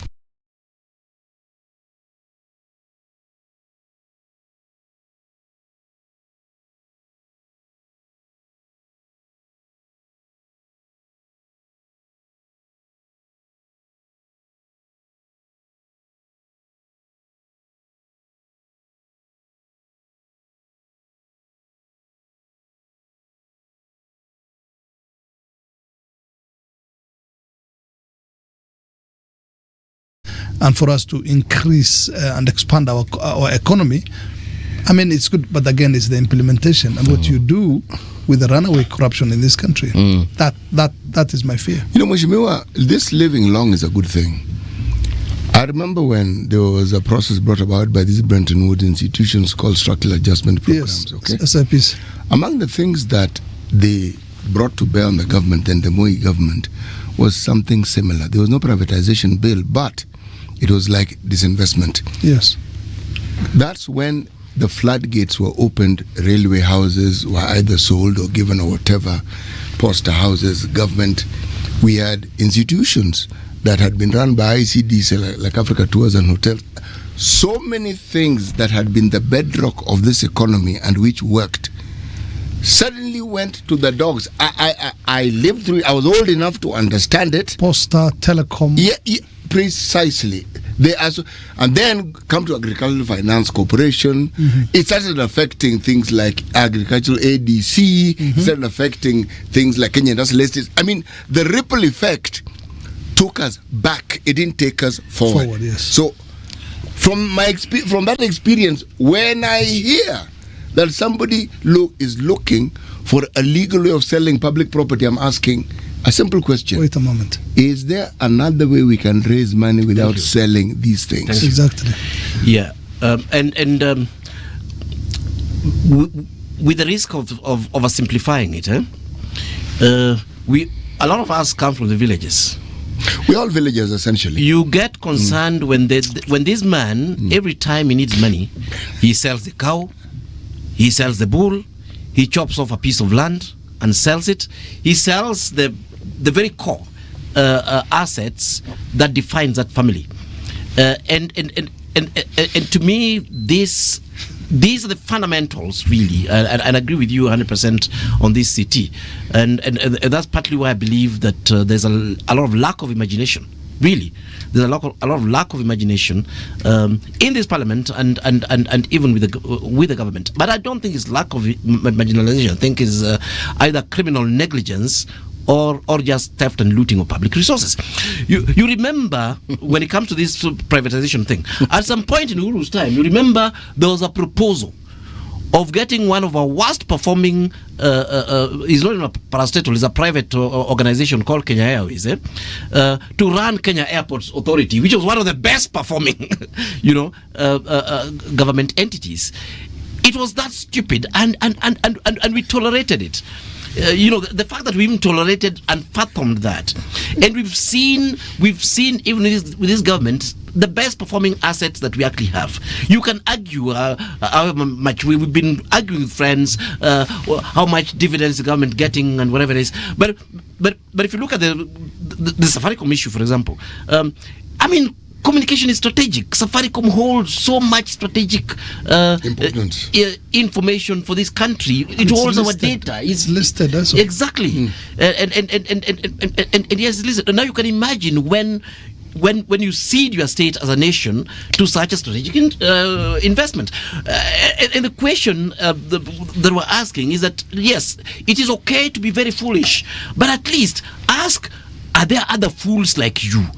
Check South Africa. Have they sold their telecoms? Check Nigeria. Check Egypt. Check any country in Africa that is full of fools. None of them has ever really let go these strategic communication bits of it. So Kenya, we are special foolish that we actually want to offer leadership in the continent in selling our assets in one of the most strategic investments any country can actually put themselves in. And this, leave alone even how you make money out of it or not, this literally the soul of this country as far as investment is actually concerned. But my bigger point still is that I am actually convinced that there are many ways of raising the sort of monies that we have than simply basically getting rid of strategic public investments that we have in this country. I don't support actually selling off of strategic assets, and linked with that, of course, we mentioned this is also being done at the wrong time when people are incredibly corrupt who are running government. When we pushed our corruption from 2 billion to 3 billion every day and so on. Honestly, when thieves are running government and we are saying this is a time to sell our strategic resources, it's not. It doesn't make sense. It is actually stupid. Really, it is irresponsible. I don't even know how to put it. How to actually put it. There's a question. We don't have to sell at all. There's a question here for Mheshimiwa from Josiah KJ, saying, considering what happened during the shifted times and the situation now in President Ruto's term, kindly ask Mheshimiwa how he rates the level of patriotism among the locals.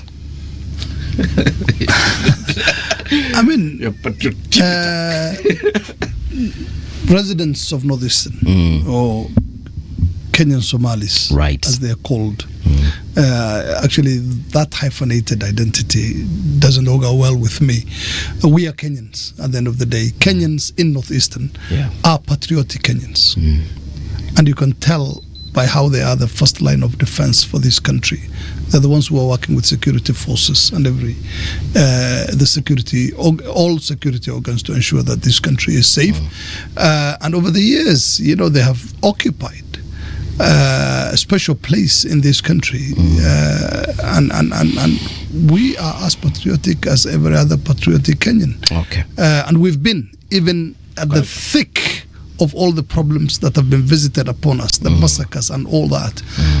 And yes, there is more sense of belonging now with the lifting of the vetting for ID cards and the massive construction of infrastructure in the region by the current government. For once we feel valued as Kenyans. Something that wasn't happening in the past. Right. Lastly, as we exit, President Trump recently made some, very derogative statements towards, Somalis leaving, and I think it was Minnesota. What do you make of such statements, and how do you think that? Well, I think Trump promised so much during the elections and hasn't delivered. Including dividends from the tariffs. And many other things that he promised. So because of these failed promises, when leaders can't build, they ban, and hatred usually becomes their fuel. So Trump was looking for a boogeyman to divert the attention of Americans from his failed promises. And that is why he saw in the Somali people, black, Muslim, the perfect boogeyman, the perfect targets. Perfect combination. Correct. True. Islamophobia, as we call it. Yes. All right, gentlemen, we have come to the end of the show. Thank you very much, Professor Alfred, for I know. 2 hours. That was 2 hours. And of course, Mheshimiwa Asante sana for making time to come. We invite you again. There's another conversation that we need to have. And for me, it's about the Somali way of doing business. Lately I've been meeting, and I've been in these particular spaces where I meet for example the Isili business community, the Somali business community, and I think there's a lot I'm learning from that, and I think perhaps that information should be shared to the rest. So let's talk to the locals of the north and see if we can steal a few ideas here and there. All right, gentlemen, don't go too far, and ladies of course listening and watching, don't go too far. We'll be right back.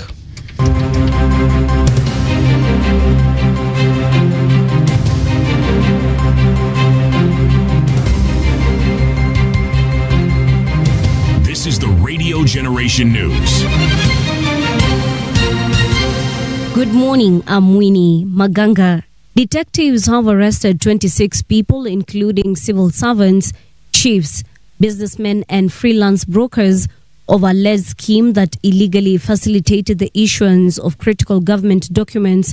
The DCI said the group was part of a coordinated network that helped individuals obtain national IDs, passports, birth certificates, and foreign/alien ID cards through corrupt shortcuts. According to the DCI, the arrest followed a careful, planned 2-day multi-agency operation that exposed the disturbing network of collusion involving officers from the National Registration Bureau, the Directorate of Immigration, local administrators, and private intermediaries.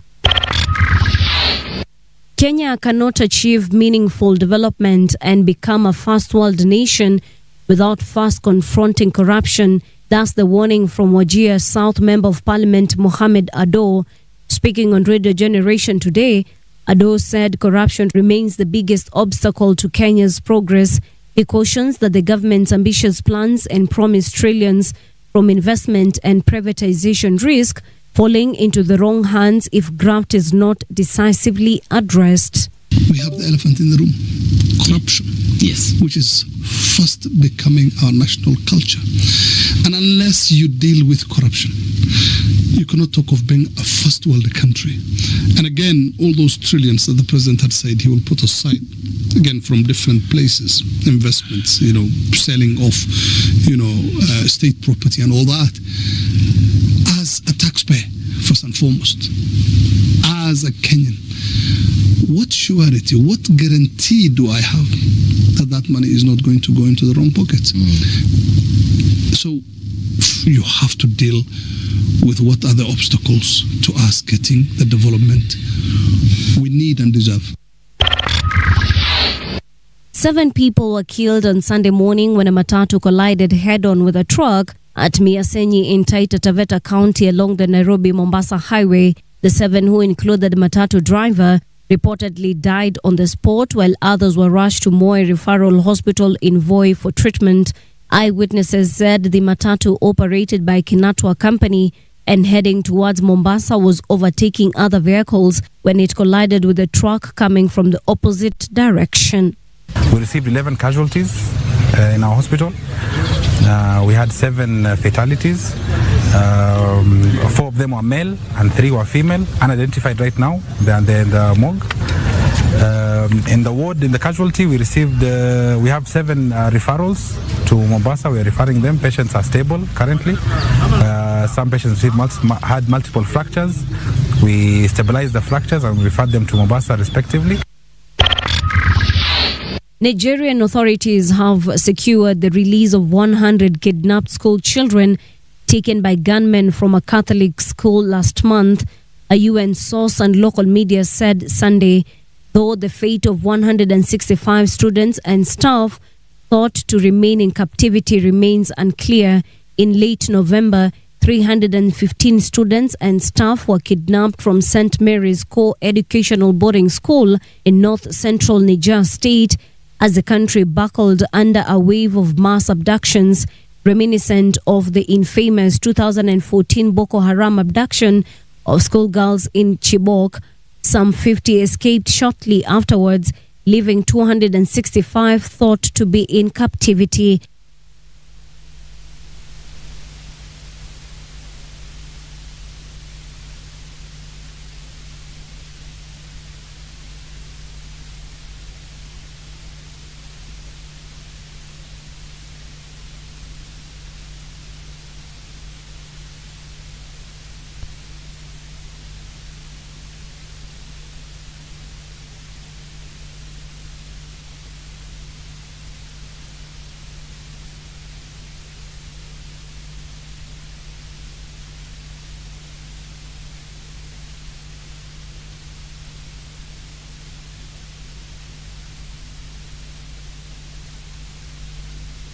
A very good morning and welcome back to Radio Generation. It is now 5 minutes past 9 o'clock. We had a very interesting conversation the last 2 hours, but also this one we're just about to have now is going to be equally, if not more interesting. My name is Mongala Mbovi and this is Radio Generation, the People's Breakfast, where Siti Muga also sits. And we are joined also in studio by our guest. But before I introduce our guest, let me just see. There's a comment that I lost. Here we go. Siti, kuna mtu ameuliza hapa hivi. Amesema kitu ambaye ana agree na wewe. Amesema the public ought to reject cash handouts from politicians. This may be a beginning that forces good governance to be the criteria of getting elected. Has that not been my point? Yes. You do not, as part of your civic duty, stop taking money from politicians, because the moment you do, yes, you have actually eliminated the power they think they have over you. They will now be forced to do what they are supposed to do. Yes. When they make a promise, they will ensure they keep it. Yeah. Yes. And the reason I've brought that up is because I wanted to tell you that indeed you're changing this country one person at a time. Oh, you're very kind. Very soon. Is it your birthday? But no, my birthday is in May next year. So you only have one birthday. Oh, you want me to invent one? You need around tomorrow 3. Is my birthday, City. Push it to at least next week.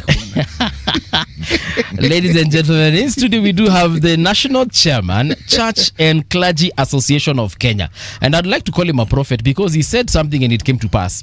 I'm talking about none other than Bishop Hudson Ndeda. Bishop, welcome to Radio Generation.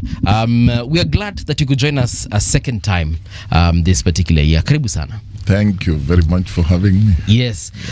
Last when you were here, you said that in the coming weeks, we will see the church coming out strongly to articulate some issues that have been affecting the country. Yes. And indeed, Bishop, when you left this studio, a few days, we saw you come out. You did say something to that effect. And from then on, we have been seeing Catholic bishops doing something similar.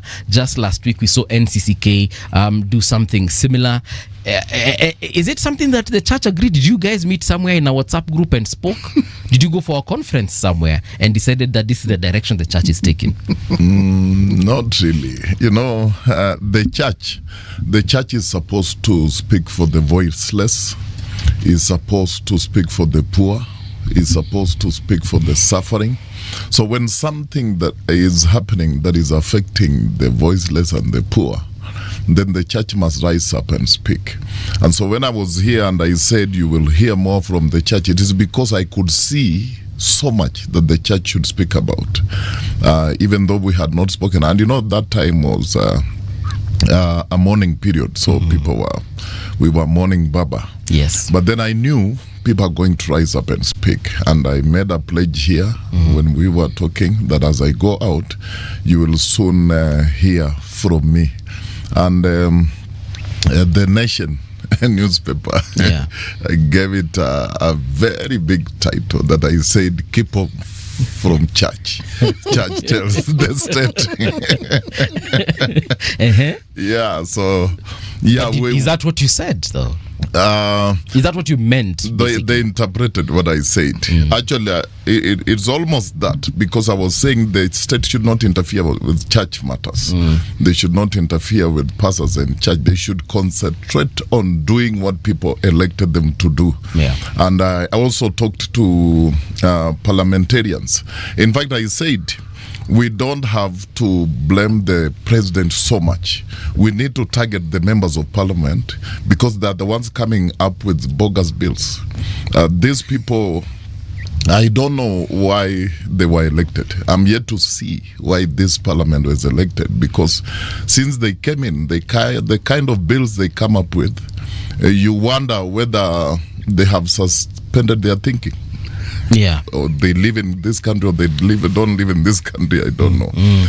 Unfortunately, Mbuvi and City. In this country, let me talk of Africa, but Kenya is becoming worse. We are lacking leaders. We have a lot of politicians in Kenya, but we don't have leaders. You know, politicians, they get into office thinking of two things only. One, how they will make money, and two, they begin to think on how they will win the next election. Right now they're thinking of how to win again in 2027.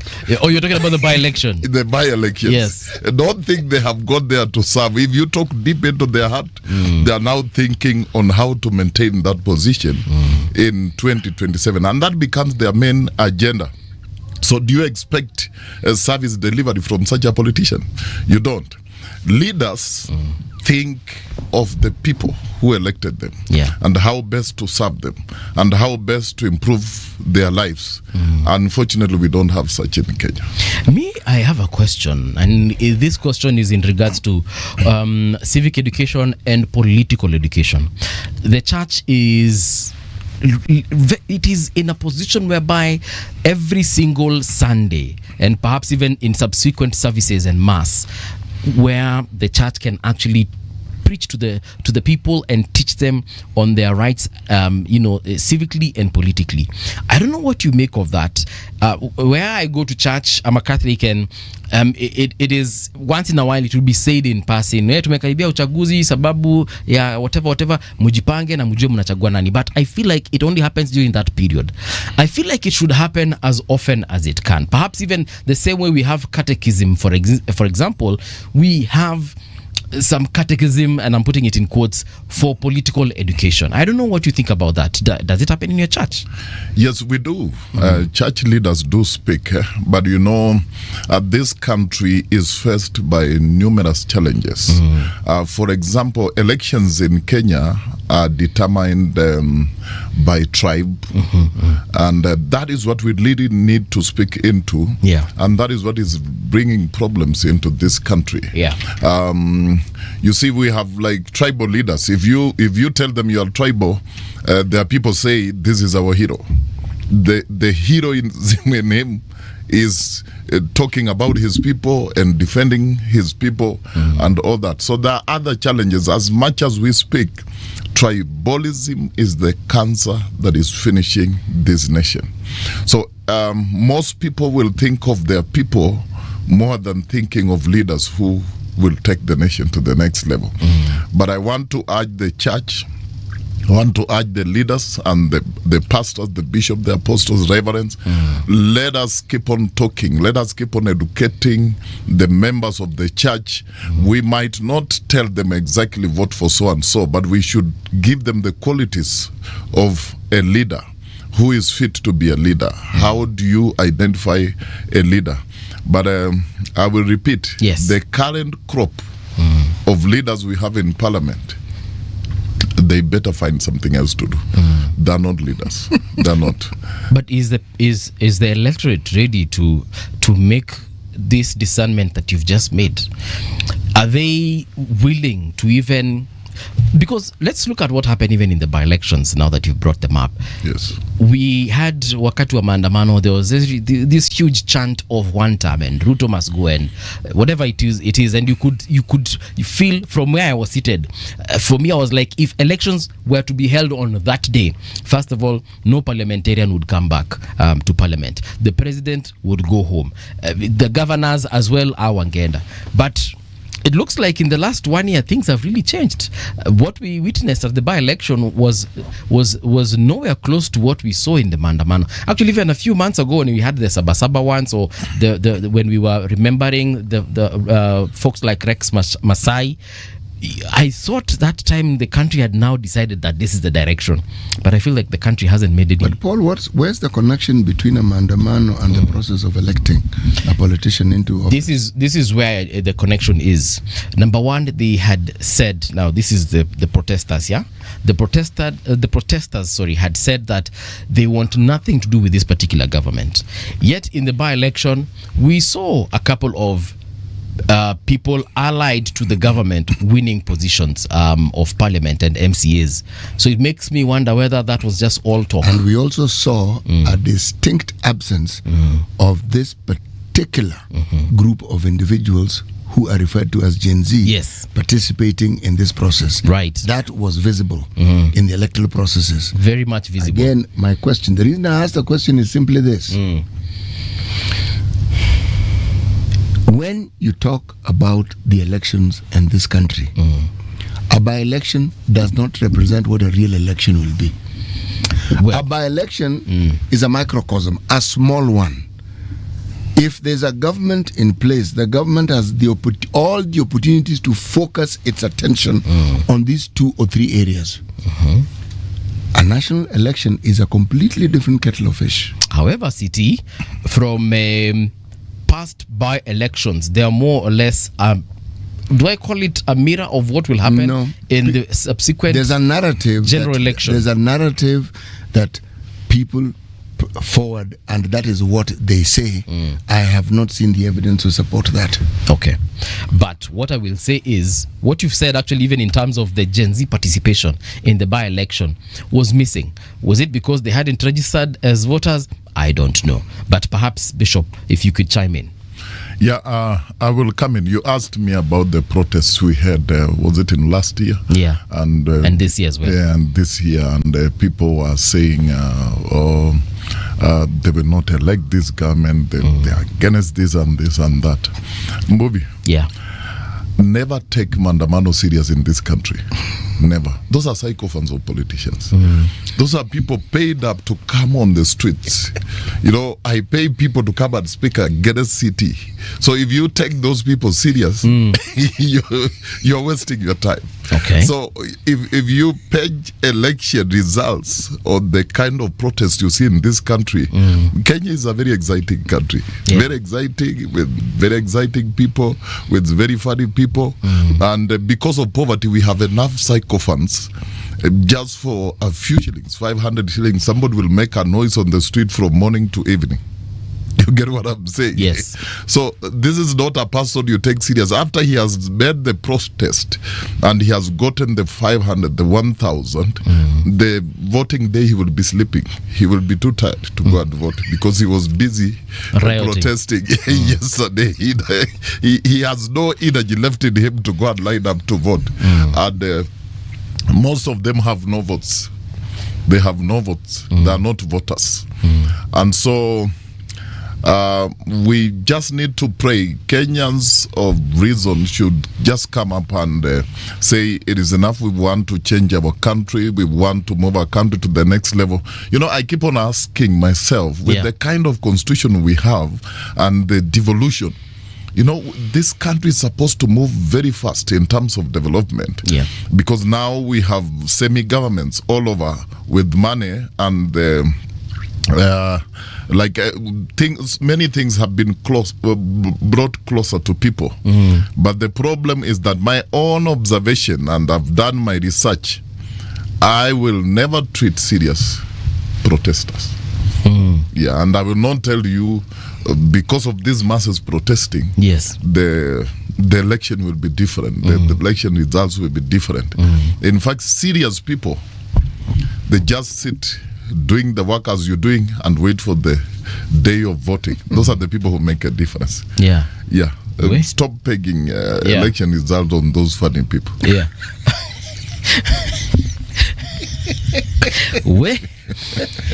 Paul, do you understand that for some people, the contribution, this I'm going by my observation. Right. The participation in governance and in changing whatever it is that ails a country from the perspective of the demonstrators on the 25th. 25th of last year, right? Last year. And 25th of this year. I think for many of them it appears like the demonstration was it. Once they are demonstrated, they are done their bit. And if when they advance to parliament, they're done. The thought process of what it takes to govern a country, they want to change. Did they understand what it means to change a government? Did they understand what it means for a president to vacate his office and for someone else to come in? Because there are all these things. If the president vacates, our laws are straightforward. The deputy becomes president. In that case, Rigiji would have become the president if the president had vacated his office. Okay? The alternative is the military may have said, guys, you guys don't seem to be behaving well. Until you stabilize, we are going to sit here. It was a possibility.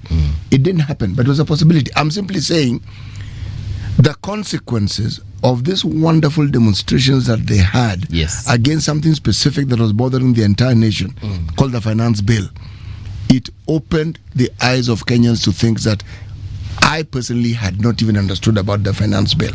Okay? And I claim to read. But the perspective they brought to life real issues. But that thereafter clearly was not thought out clearly. But in my opinion, and you're very right, is because of the whole leaderless aspect of that protest. Because perhaps if there was leadership, perhaps that leadership would coalesce an ideology that went beyond just the protests on 25th, beyond just the protest that was against the finance bill of 2024. Yeah, you are speaking. Anything that doesn't have a leader, it has no life. Because at the end of the day, then there will be no one to put the people together so that they continue fighting for the cause. And as City put it, after Mandamano, what next? What did he want to achieve? You know, if you go out and you are protesting for a cause, you should be in it until you achieve. the budget was dropped, but some of them were brought back. Were brought back through Parliament. I think all of them were yes, they were brought back. Some of the things they wanted to achieve, the government still achieved them through Parliament. They threw in one by one. That is why I'm very much against this Parliament. This Parliament is the weak link in this country, and I want to urge Kenyans, every Kenyan, from where you are, can you begin to put a check on your member of Parliament? See what is their contribution in Parliament. What do they speak to that speaks to your life and the improvement of the country? Once we get the right Parliament, remember the days of Martin Shikuku. That is when we had Parliament. People could speak from their heart. They could speak from their mind. They could speak what is right, even if it is endangering their lives. But this kind of Parliament where a whole parliamentarian, we hear they are bribed even 20,000 or 10,000 to pass a bill. A person we took to Parliament is earning over $1 million. He's salvating on 10K. What kind of a leader is that? So those are the people I'm telling you, the politicians. They are not leaders. Right. They are in to make money, and they think on how to retain their position in the next election. And don't be surprised, I told you something from the beginning when we began. These people who were elected 1 week ago, right now what is on their mind is thinking on how they will retain those positions in 2027. And when 2027 comes, they will come and say, you know, I only had 1 year. I did have time to do anything. But when you look at them, you'll find 5 cars parked at their compound. You'll find them in designer suits that they never used to wear. A new wife. A new wife that they didn't have. You'll find them in Karen. Somebody was staying in the Huruma. That is what took them to Parliament, nothing else. Now that we're talking about 2027, yes, in terms of our preparedness as a country, and I'll go back to the Gen Z vote, we didn't see them being active in the by-election. Can we attribute that to the fact that perhaps they haven't registered or they're in the process of registration and the IEBC hadn't really renewed the register? Or can we just say that let's forget about Gen Zs and their participation in elections? Let's wacha tuwategemee wakati wa kelele na maandamano. Gen Zs, some of them are registered voters and some are not. I think what is lacking, as you said, is the civic education on teaching Kenyans on the importance of an election. You know, if we treat an election serious, then we will have nothing or maybe very little to complain for of the people we elected, because we participated and we took part in electing those leaders. So Gen Zs are missing that. Some of them have registered voters. They're registered voters, I know. But the importance, we need now to move to the level of teaching people the importance of an election and the importance of him or her getting into the polling station and make a decision. Because we will not make a difference on the street only. Yes, we can make our voice heard. We can say what we feel is not right. But if we want to make change, why were we demonstrating? Then we need to go and vote. And when we vote, then we will have a shared responsibility. If we vote leaders who will fail, we will also blame ourselves and say, anyway, we are the ones who voted them in. So Gen Zs who are protesting, because most of them don't vote, and probably they didn't vote for these leaders and all that, so they don't have the ownership of feeling that this is the person I voted for. That is where we have a problem in this country, and we need to improve on so many things. We need to improve on IEBC. I looked at IEBC in these by-elections and I was asking myself, suppose it was a general election, how would they behave? Did you think of that? Because these small units, it was too difficult for them to handle. So how prepared are we for the elections? I'm also even thinking of police. they were not able to handle these small units. How about the entire country voting now in the general election? Those are the conversation we need to begin to have as a country and think about 27. Otherwise, we will mess up this country. We'll mess up this country because politicians are ready to defend their seats by all means, whether it is by bribery, whether it is by rigging or doing whatever they do. We need to make Kenyans alert, and we do a lot of civic education on the importance of voting and guarding the votes and voting for the right leaders. No, I remember being told that the Bible is an answer to every question that I have and every problem that I have. I will always find the solution somewhere in the Bible. Hata kwa harusi yangu nakumbuka nikiambiwa na father akaniambia, shida yote mko nayo na bibi, angalia hapo kwa Biblia utapata hapo solution. What does the Bible say about I don't know, does it say anything about elections, number one? And then number two, what does it say about just how in the modern times we need to live in regards to our politics? In the Bible, the first church, when they wanted to elect the church, they said, let us pray. Elect the church? Elect leaders. Oh, okay. Yeah, they went to pray, to prayers. And the Holy Spirit spoke that these are the guys. So, elections in Kenya are led by emotions. And even when we advise, does Kenyans even listen? When we advise, you are doing a lot of civic education here by bringing people here who speak into their hearts, into their lives. Does Kenyans really listen? They can enjoy a program like this, and at the end of it, if you ask him tomorrow, what did you get from the program you had at RG? They have no idea. So the first church, how did they get their leaders? The leaders through prayer.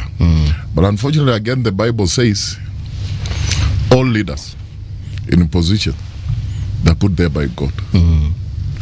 And we have a civic duty to pray for them. If you go to the Bible, all manner of leaders God allowed. It is God who allowed Saul. And he's the one who put them there. Yes. But sometimes for a reason, God can allow us to have leaders who will take us a very rough way for us to learn something.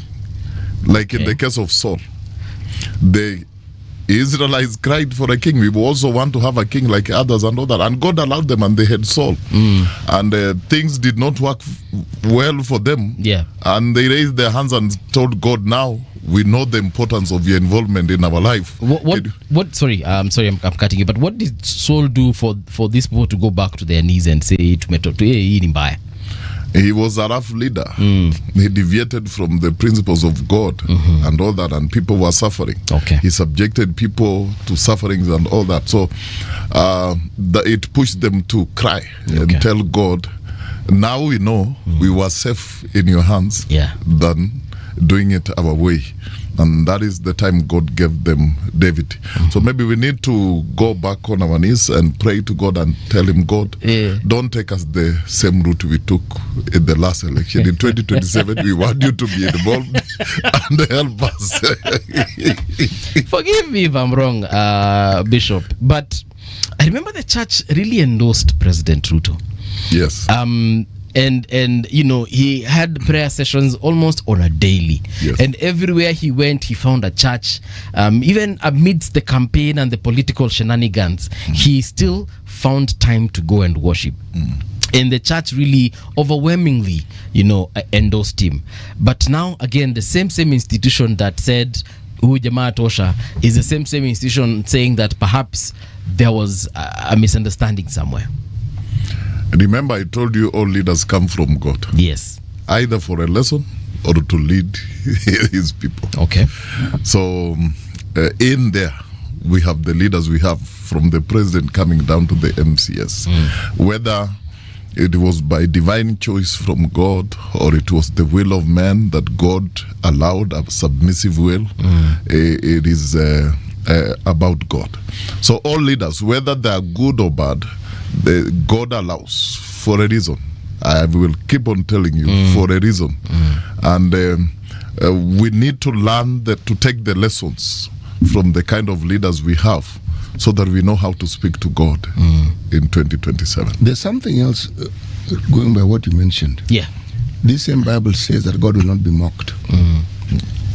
I have never understood this. How do people who claim to be Christians watch an electoral process with all the things that go wrong in that process, and they still say God has spoken, as though God condoned all the wrong that was happening? It's something that I am yet to come to terms with. You talked about Saul. There was a prophet called Samuel. Yes. Okay? Before Samuel became a prophet, he was a judge. Israel had judges who actually were the people who you went to when there were issues. There were no kings. The people said they wanted a king. Okay? Now, Saul went and talked to God. In those days, they didn't need a telephone. They had a one-on-one. They knew how they communicated. It was a direct line. Saul went and told guys, you know what a king is going to do. A king will do this. A king will do this. Imprison you. Take your daughters. Do this. They told him, Saul, watch him chase us. We want a what? And Saul had to go back to God and say, look at this. And God told Saul, it's not you they're rejecting. It is me. Okay? Yeah. So don't get too hot under the collar. Okay? Shida si wewe. Ni mimi. Wanacheza na mimi. Kwa hivyo, wapatie what they want. Why am I saying this? Yeah. We call ourselves a Christian nation, and yet we condone things which are wrong.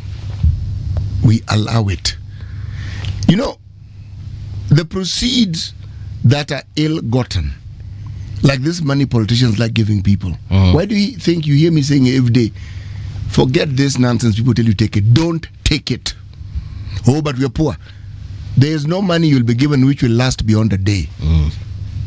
And the other day is that politician is not there. How do you survive? Because that's one day in your lifetime. One. Yeah. The other days you've been living and you've been alive. How do you survive? So the argument of you are poor cannot hold water. That poverty you have, was it not the reason why you elected this person to remove you from that poverty?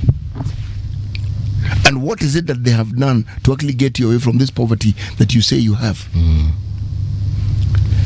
How do I support a leadership that constantly, and I'm talking about the leaders whom we elect at the local level, who have the money and the funds to actually make lives of people better, and I know they don't. The people also know they don't.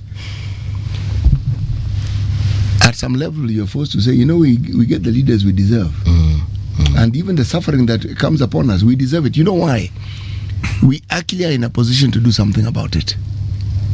But we don't. Yeah. Nobody's asking you to go to the MP's house to talk to him. Just refuse to take the money. That fellow will have to change the way they think.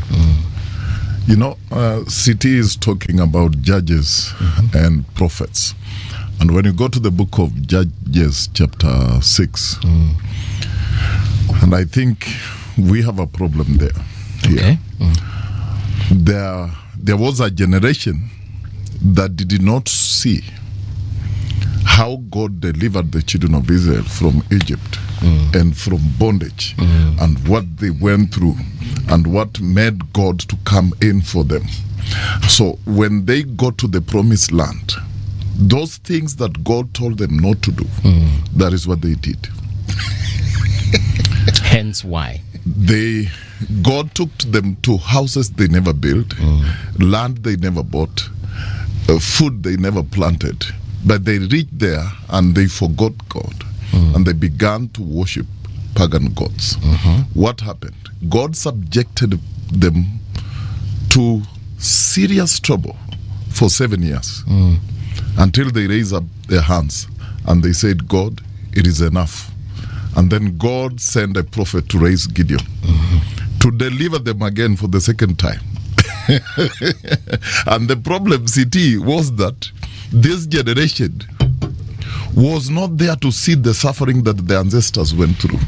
Yes, they think they're the first people to actually have these problems, and yet other people preceded them in doing exactly what they're doing. And you know what Bishop is saying has made me realize that perhaps Israel has been delivered more times than we can count. Yes. But continue. This is another deliverance. Yeah. But this one lasted for 7 years. Okay. The other one, they were in bondage for 430 years. And the 40 years. So I doubt if these people suffered for 7 years and raised up they had would have survived the 400 years. So we have a generation who doesn't understand where this country is coming from and where it's supposed to be. That is why your conversation and the conversation of CT are two different conversations. He will see things differently. You see things differently because he has been there. And he knows where the country is coming from. And he has on his mind, he feels that this country should be somewhere. He feels that we are stagnating, we're not moving, we are not growing. What they fought for, the fathers fought for, what they saw, we are not seeing it because this is a blue band generation. We're living in a blue band generation. We're living in a generation that has never walked barefooted. We're living in a generation that has never walked around with torn clothes. But if you ask CT, he has seen all that. I have gone to school barefooted. Yes. He has slept hungry enough times. They didn't have a good shelter above them to come. So his children might not understand what he went through to give them that good shelter they are in right now. His children might not understand life when they wake up and find breakfast there every day. They find lunch and find supper. Maybe we need to go back into a wilderness so that we get remember God. We get some experience of what life is. And then we will refocus and begin to see things differently. So that is the time God raised Gideon to come and deliver them again. And God went silent for 7 years as if he's not seeing until they got the lesson. When they got the lesson, they come out and said, God, it is enough. We've seen our mistakes. We are missing to see the miracles that our forefathers told us about. We are missing to see the miraculous saving that our forefathers, they were only told about. They never saw it. So maybe we need a small wilderness. We see some things and maybe we refocus again. But would you say that Kenyans are going back now to God in a way?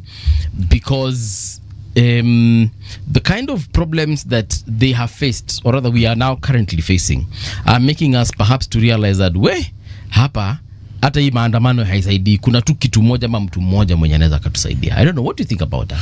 Yeah, if you look at what is happening in the nation, you saw the other day the meeting that was at Uhuru Park, and you saw how people flocked into that meeting. Uhuru Park was packed to the roads and all that.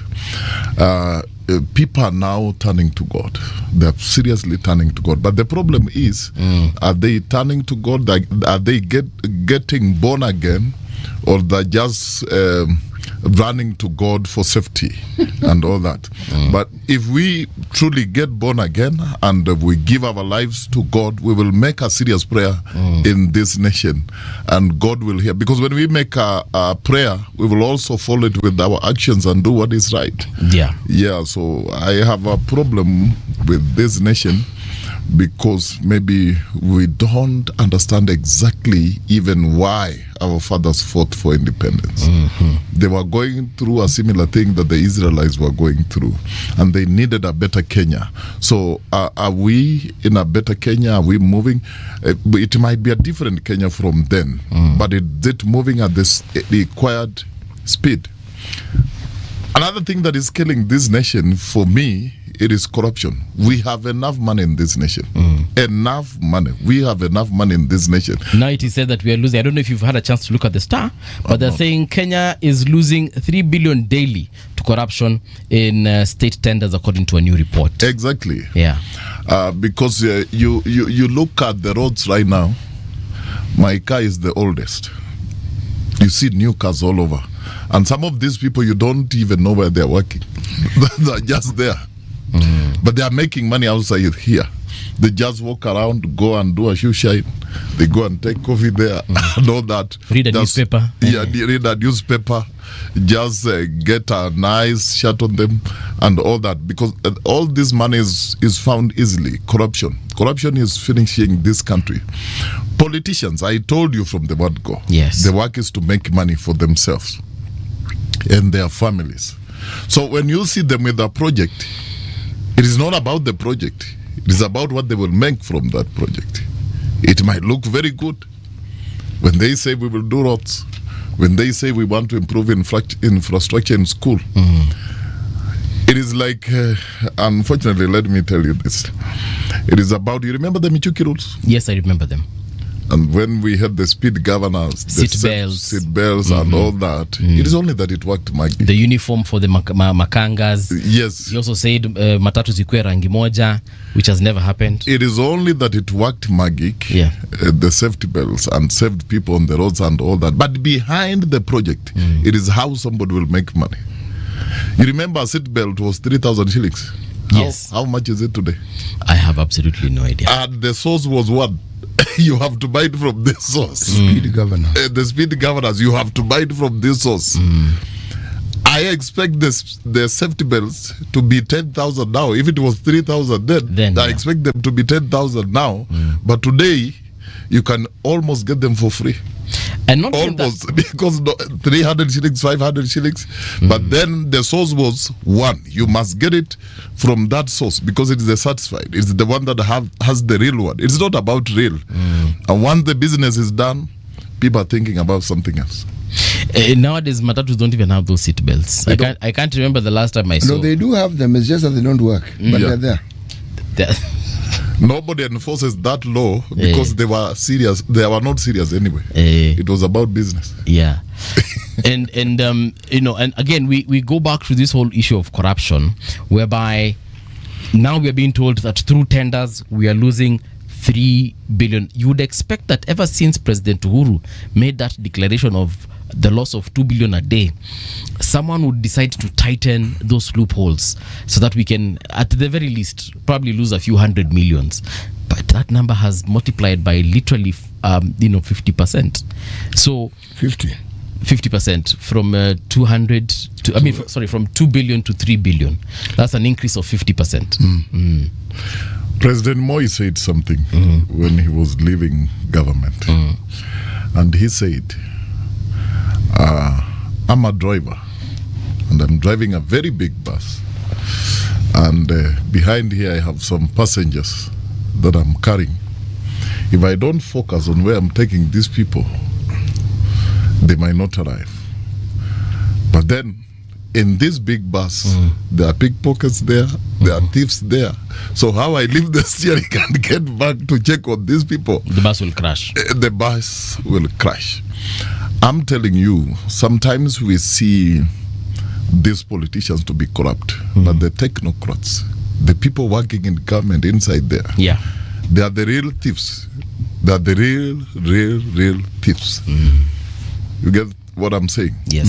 There is need for a change of heart in Kenya, because we'll keep on looking at the politician and these people are smiling in offices there because they're the real guys, they're the ones stealing, they're the ones who knows the numbers, they're the ones who works on the tenders and all that. We need people to change their minds. If Kenyans will stop stealing from this country just for 5 years, 5 years only, we say nobody's stealing for 5 years, we can take this country to the next level where people have always been talking about Singapore and all that. We can change this nation. But the problem is, what is it in for me? Even the sorry to say, I'm a truthful man. I do just speak. We lost Baba. Yes. And Baba served in the government of Kibaki. He served in the government of Uhuru. Moi, Kibaki, Uhuru, and the current government. Yes. And that was always coming through protests. We have lost life and all that. So you wonder, were they fighting for a better Kenya? Or they are fighting for a space and a piece of bread in that government? Because once They got it, government, that is it. See, now we have no opposition. ODM is saying Baba left us in government. That is where we want to stay and all that. So they will see no evil. They will see no bad. Everything is okay. And that is the crop of leaders we have. We elect in this country. And you expect development from these people. You expect these people not to steal our money. They will steal our money because they have no agenda for this country. They don't think about this country. Hata kidogo. See, politicians, if our politicians get into office, even an MCA, give him 5 years, he's filthy rich. 5 years, an MCA. Yeah. Becomes filthy rich. If we go with your analogy for the bus, that has got this driver who cannot, take a minute to just go back and organize the issue, is it possible to just park the bus? Park it completely, stop the vehicle, zima engine kabisa. Then now go back and deal with the pickpockets, the rogue conductor, and passengers who are rowdy and so on and so forth.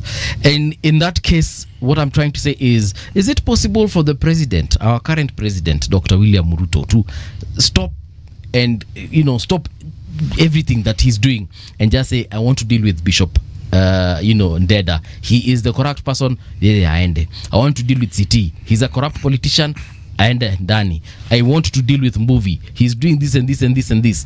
Then once he has dealt with all the rogue elements, get back to the driver's seat, restart the engine, and the country moves forward with a quiet bus, orderly bus, where the conductors are collecting pesa vizuri, passengers are alighting at where they're supposed to alight. Paul, let me ask the question. Yes, please. What you say is the possibility we'd like to see. Why haven't we seen it? I want to urge the president, you have a golden opportunity for this country. He has a golden opportunity. Actually, he has. He should not even be thinking of getting re-elected in 2027. He should just read the mood of Kenyans and understand what they want. And one of the things is what you say. Let him now begin to act. Let Kenyans see people go in for corruption. Let Kenyans see people's property being auctioned. Heads rolling. Heads rolling because of corruption. And people will just elect him. Let him do the work. And let this money be put into development. Let this money be put into SHA that is struggling to work. Let this money be put into CBC. Let this money be put into roads and all that. You will not have to ask for votes from Kenya. But if we continue with the tough talks, what we have in Kenya is tough talk. Tough talk. Every president has been talking tough. It is even a shame for a president to come and say we are losing 2 billion every month or every day? Every day. Every day. Now it's 3 billion daily. And you are a president. What are you doing about it? And Kenyans elected you to serve them. Kenyans elected you to protect their gains and all that. So the president, if he wants the goodwill of Kenyans, he must begin to act. As you say, let him park the bus and begin to look around and say, what is ailing us? What is finishing us? Yeah. Unfortunately, even the days of former President Moi, the late, people used to say we had people being killed around and all that, and you realize it is not the president who was doing that. It is his lieutenants, the people down here who are doing that. So you must reach a point where you look back and say, what is ailing the country? There are enough thieves in the country. And for you to hear people say that we are losing 3 billion, it is not a joke. It is not a joke. It is true. It is a real thing. This country is collecting a lot of tax. A lot of tax in this country. Yeah. A lot of money is being collected in this country, but it is all going into either wastage or corruption. You see a minister running around with 5 cars, big cars. We are not talking about 2,000cc cars, big cars. One person. One person is running around with the 5-6 security men around him. Ni nini ameiba yeye anaogopa mtu atapiga Because if you're doing what is right, you have nothing to worry To for. fear, yeah. Yes, so you see, the people serving one person at the end of the day, at the end of the money, there's a lot of money. We had President Uhuru in this country and he came up with the Passats, but it looks like it was just a PR. They disappeared. You can't see any on the road now. Nowadays, they are actually just being used by state corporations. Yes, you see, those that survived, most of them died. Nobody they had to kill them so that they get back to big cars. They had to kill them. You know, Bishop, there's this president from El Salvador. He's called Bukele. Bukele, when he was elected as president, he literally suspended the constitution the next day. And he had a huge crackdown on the gangs that were controlling El Salvador, because it had become such a big menace. They were controlling everything from the roads to it was a Mungiki style kind of leadership that had taken over because of these particular gangs, and some of them were actually even being controlled from as far off as other countries, Venezuela and America, because the gangs had literally they had veins into these particular places.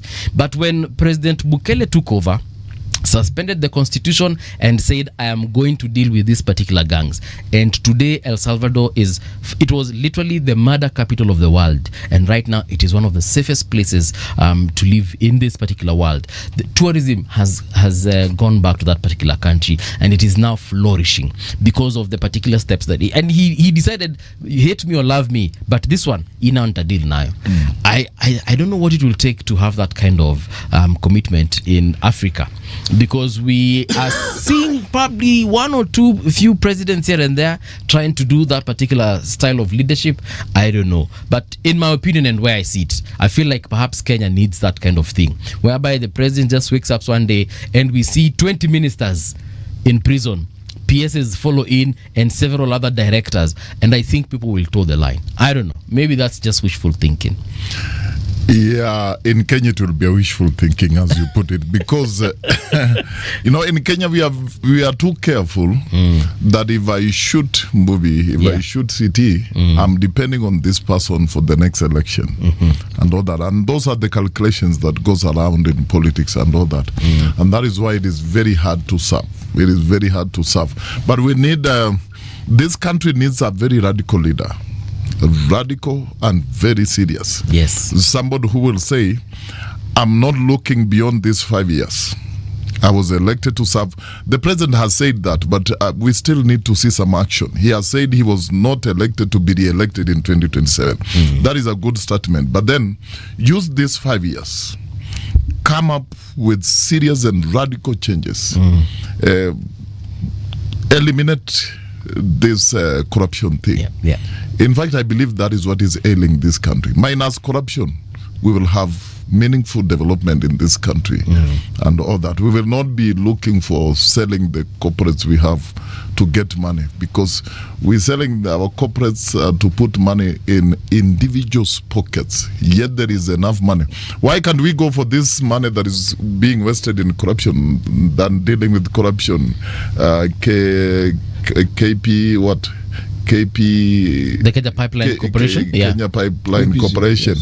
We're thinking of selling even the airport and everything. When we have sold every chicken and every cow at home, what will we sell next? Human beings. We shall become the commodity. What will we sell next? We have nothing, because you might sell all these things and still nothing is working. You will have to sell slaves. So you'll become bankrupt. You will become a bankrupt country. But Paul, consider. When people talk of Singapore, I start there. They say that Lee was dictatorial.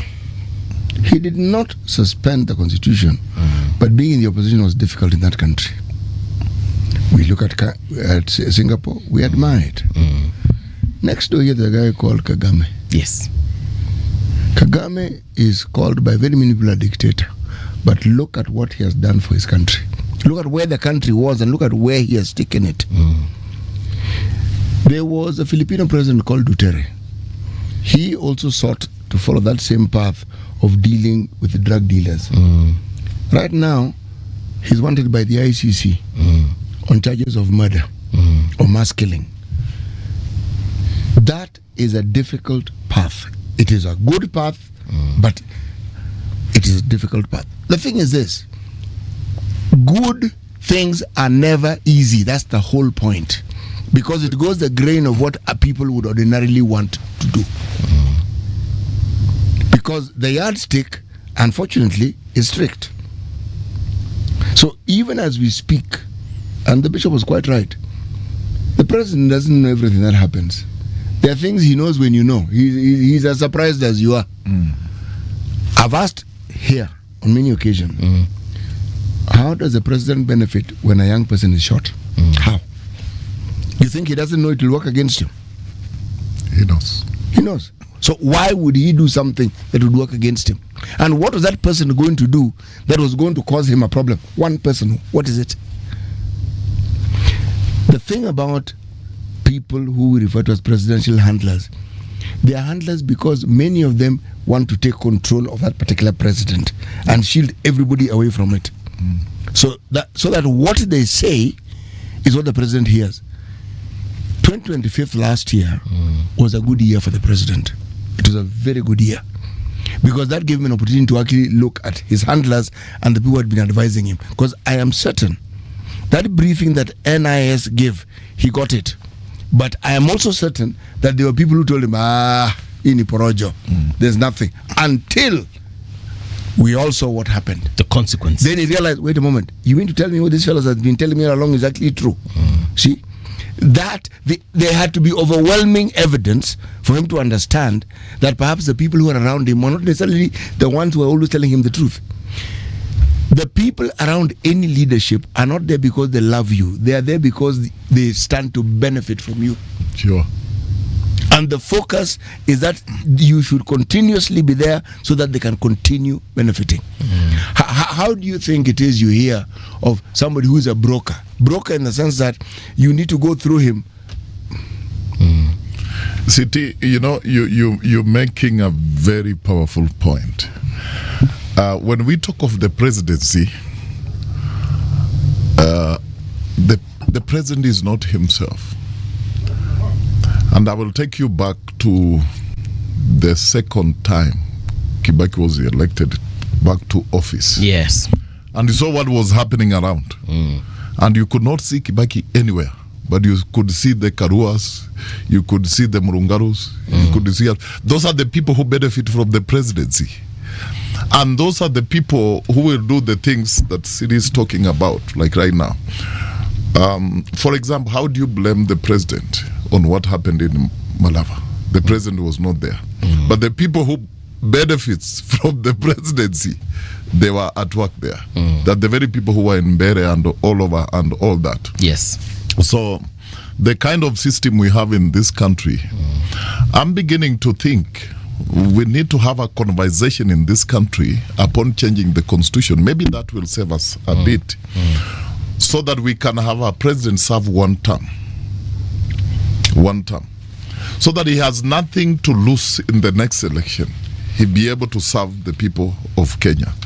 But when you have a president who is in office and is thinking about the next election, and he has people who are saying we must eat and we must make money because we supported you, we help you come in this position, it becomes almost impossible for one to serve. One time, would that make him or her try and steal as much as he or she can within that 5-year term? Where there is one term, there are a lot of checks and balances also on how to remove that leader. Okay. It's not left so loose that he can become almost like a king. So these checks and balances will push him to serve. Yeah. But he will not, the people who threaten the leaders so much are politicians, are not ordinary people. Okay. There are people who can talk to presidents, and the president must listen because one, he put in some money in the campaign kit. He is so important in that region for his re-election and all that. So maybe if we think of having one term, maybe increase from 5 years to 6 or 7, and it be one, it is one term and one retires. Maybe it can help this country. Bishop Hudson, thank you so much for gracing us. As always, we are glad whenever we have this conversation, and we invite you again to help us continue having these kinds of talks. So asante tena sana. And to the listener, the viewer, thank you so much for your contribution as well on our social media pages where you have commented. We appreciate that. We don't take it for granted, but this is where we come to an end as far as the conversation is concerned. But we shall be back here tomorrow morning bright and early at exactly 6 a.m. But don't go anywhere, because Lady Matai and Rania Abdi are coming through for the Retro Box, and I assure you it's one hell of a party as far as that show is concerned. But for us, kwaheri.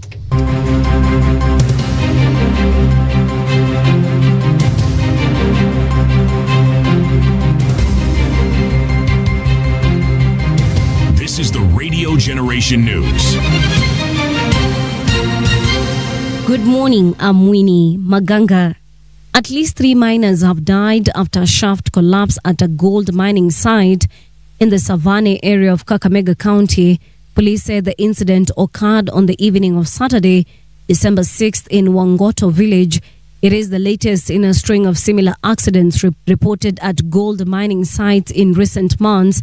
According to police, the victims were inside the shaft extracting gold.